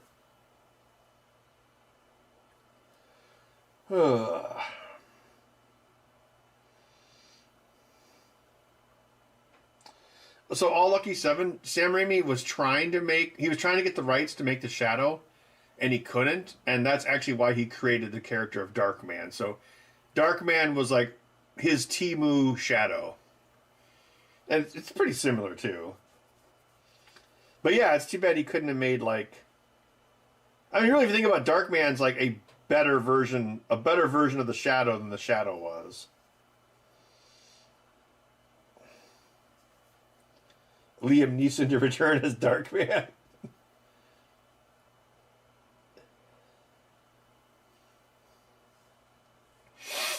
Didn't they make like a bunch of like low budget Darkman sequels?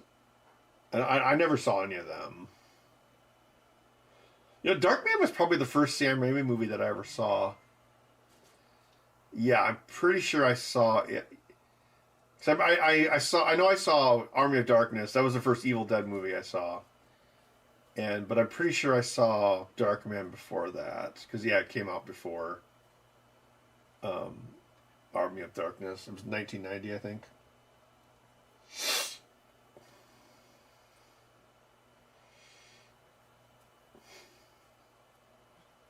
I also think it's funny, like, how similar Doc Ock is in Spider-Man 2. Where he's like, I'm a brilliant scientist. Oh no, a horrible thing has happened to my experiment. I am now a disfigured freak. Well, I'm going to pick up all this junk and go restart my work in an abandoned building. It's pretty much the same thing. And I love it.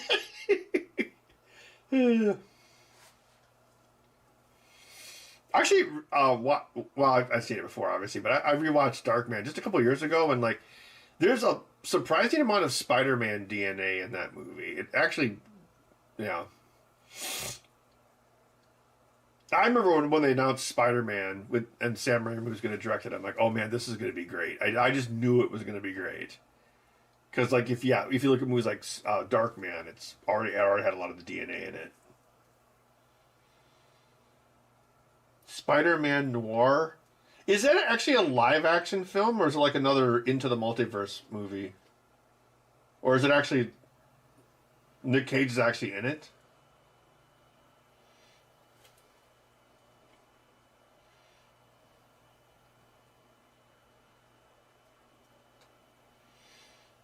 Wow, they made it for $7? That's quite the bargain.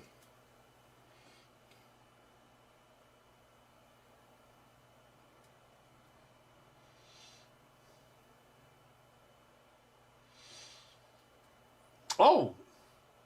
Oh, that's interesting. Huh.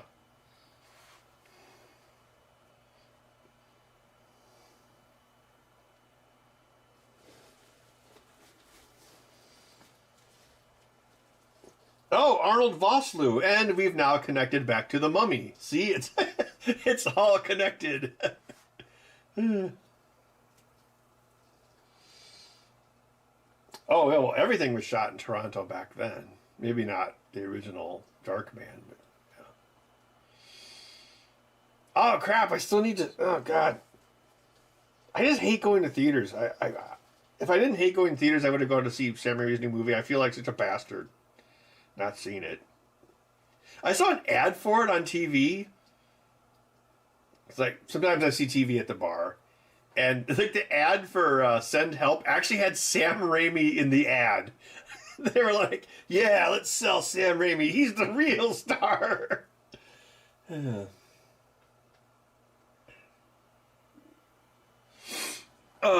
Probably gonna bounce here pretty soon.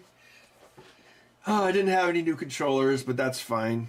Actually, I'm surprised it hasn't picked up because usually tax time is the new rush time. Oh, it's a TV series? Oh, okay. Is it on like Disney Plus? Right? Yeah, it would be, right?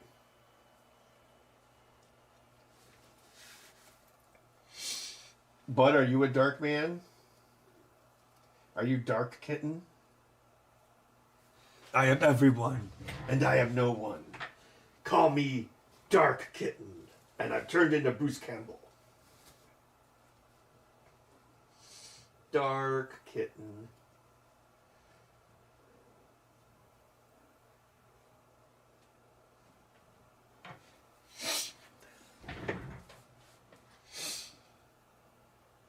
Amazon Prime? Oh, interesting.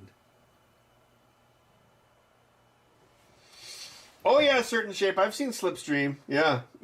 Of course I have. It's a bad movie. I actually have dialogue from it in the Bill Paxton Pinball Machine.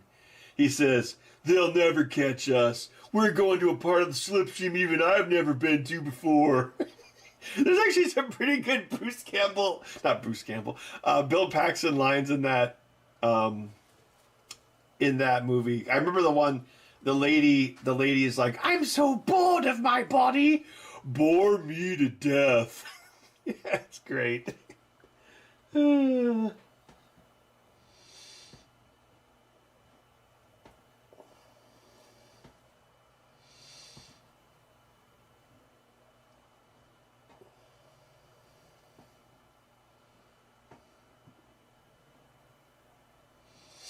Yeah, it's kind of weird that Bill Paxton was in Slipstream because, like, yeah, I mean, I'm not surprised Mark Hamill was in it, but like, was it Bill Paxton was like too big to be like in like some like low budget movie like that, but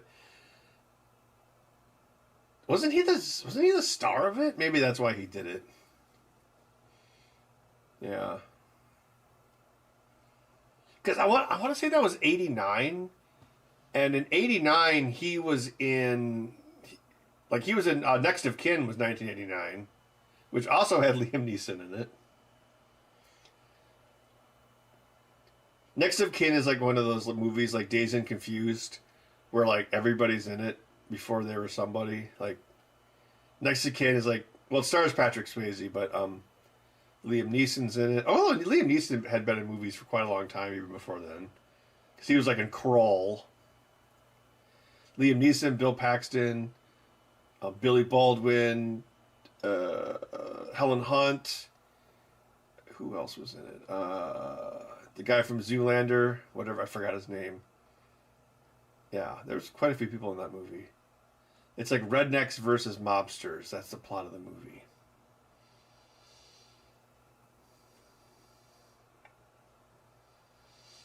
Gary Kurtz produced Slipstream?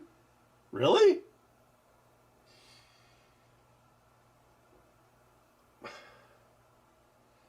You know, Slipstream always reminds me of, what was that movie? Hardware? Remember that movie? That was very Slipstream adjacent from my recollection.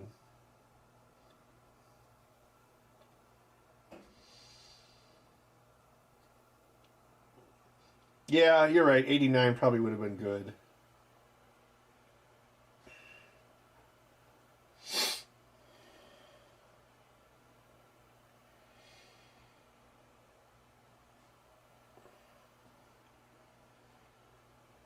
You know, the thing I still can't believe that they missed in The Force Awakens is how Leia hugs Rey instead of Chewie. It's like, did you guys even think about this when you wrote this? I mean, this is so stupid. It's like, who should I hug? My ex-husband's best friend? Or this woman I've never met? Dumb.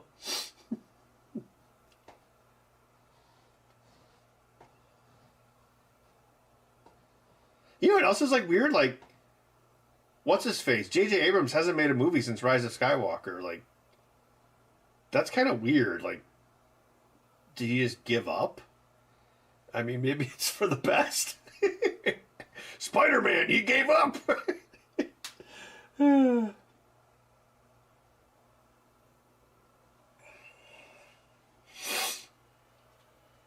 It's like nothing in Force Awakens made sense. Like the First Order doesn't make any sense. Doesn't make any sense. I've talked about this a million times.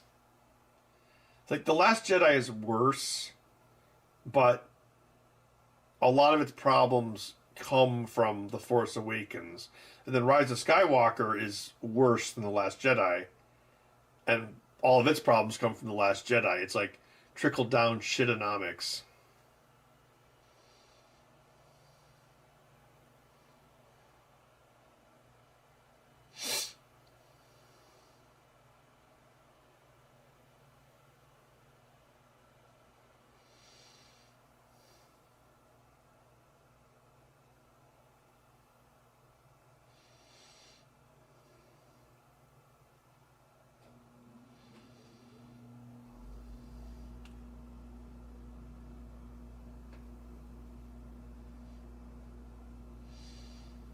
Oh, he's making another movie.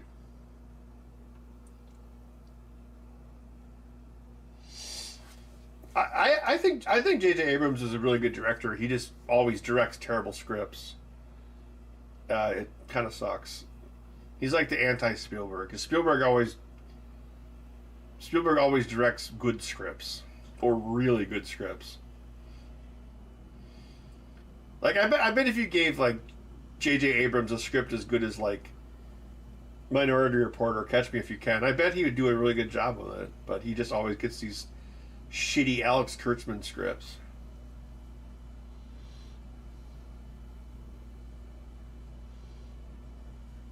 Like, Mission Impossible 3 is really solid. That was his first movie that he did.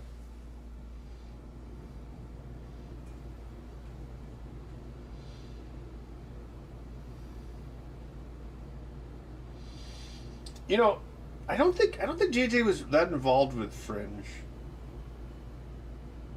I think that was actually Alex Kurtzman. And yeah, I don't know. Maybe he had someone like doing his homework for him, like Biff Tannen and George McFly. But then again, Fringe was good, but it was Timu X Files. You know, it was never going to be as good as X Files.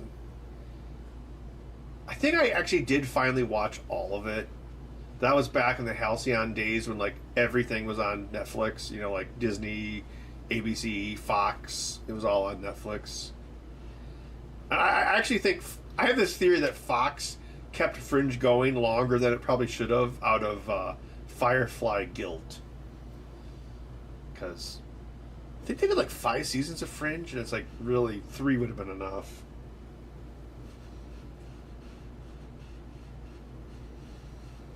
JJ did episode 4 back in the day. Episode 4 of what? Star Wars?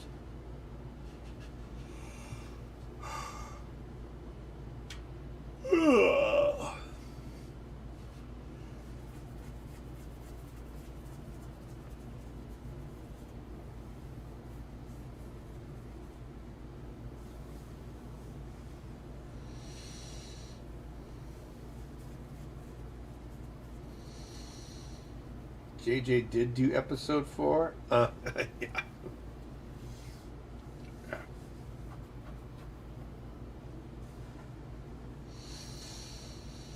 Well, he made a movie that looked like Star Wars, but I think deep down,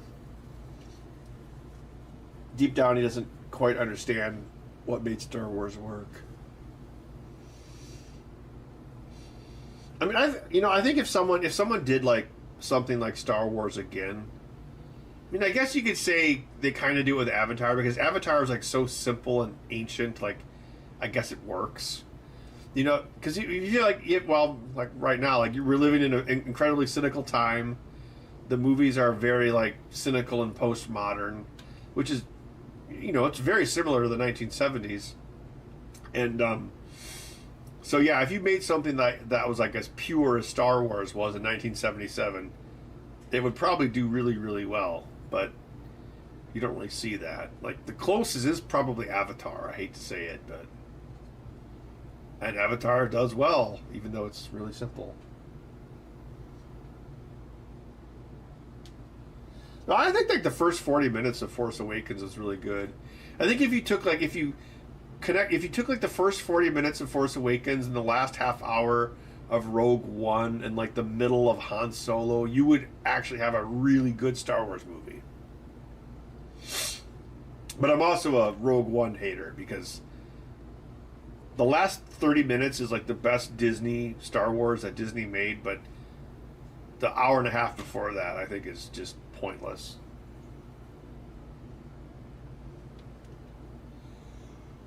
Oh, I had a problem with my Voron printer. I had it all together and I was doing test prints, but then it was like missing on the x-axis, and then I started like taking portions apart looking for the problem, and like the left Y rail had failed. I didn't even know that was possible. Like the linear rail and the thing that slides on it, the sliding portion, the block. I don't know. Somehow it got broken. Like all the balls were coming loose. So I was like, "Oh, that sucks." The one on the right is perfectly smooth, so I don't know how I got damaged. So I had to order another 300 millimeter linear rail. Hopefully it fits. So then I should be able to finish that thing. That's taking forever. I can't help but think with that, it's like, even though they gave it to me for free. They gifted it to me. But I'm like, okay, well, I probably still spent easily 30 hours on this. So I don't know. So it's like, if I think about that, like 30 hours of labor, it's like I could have bought one of the new P2s or Bamboos or whatever.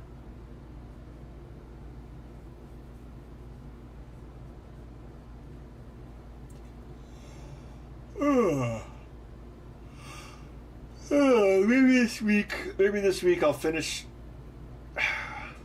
Actually, I'm kind of. I put well. The 3D printer video isn't going to be that long because I put in most of the information. Because I made a diagram of how you would actually enforce it to like basically show how onerous it would be. But I'm not sure, like, as far as a call to action, I don't really know what to do because I don't know how to make that part without making it be political. And yeah. And I know other people on YouTube have covered it, but yeah. I mean, I know what I'd like to say, but I don't think I want to say that on YouTube. There's definitely a pattern. Yeah, there's a pattern.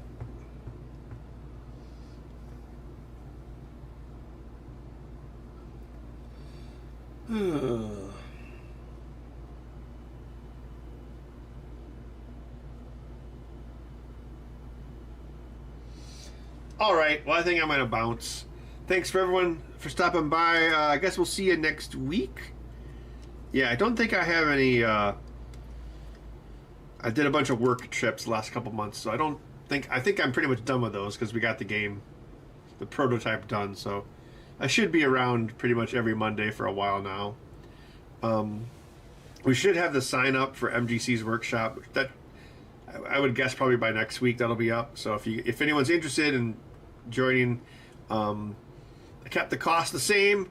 I was able to cost reduce in the screen, so $65 again. So Inflation Buster special, no inflation. All right, I guess we'll see you in the next one, and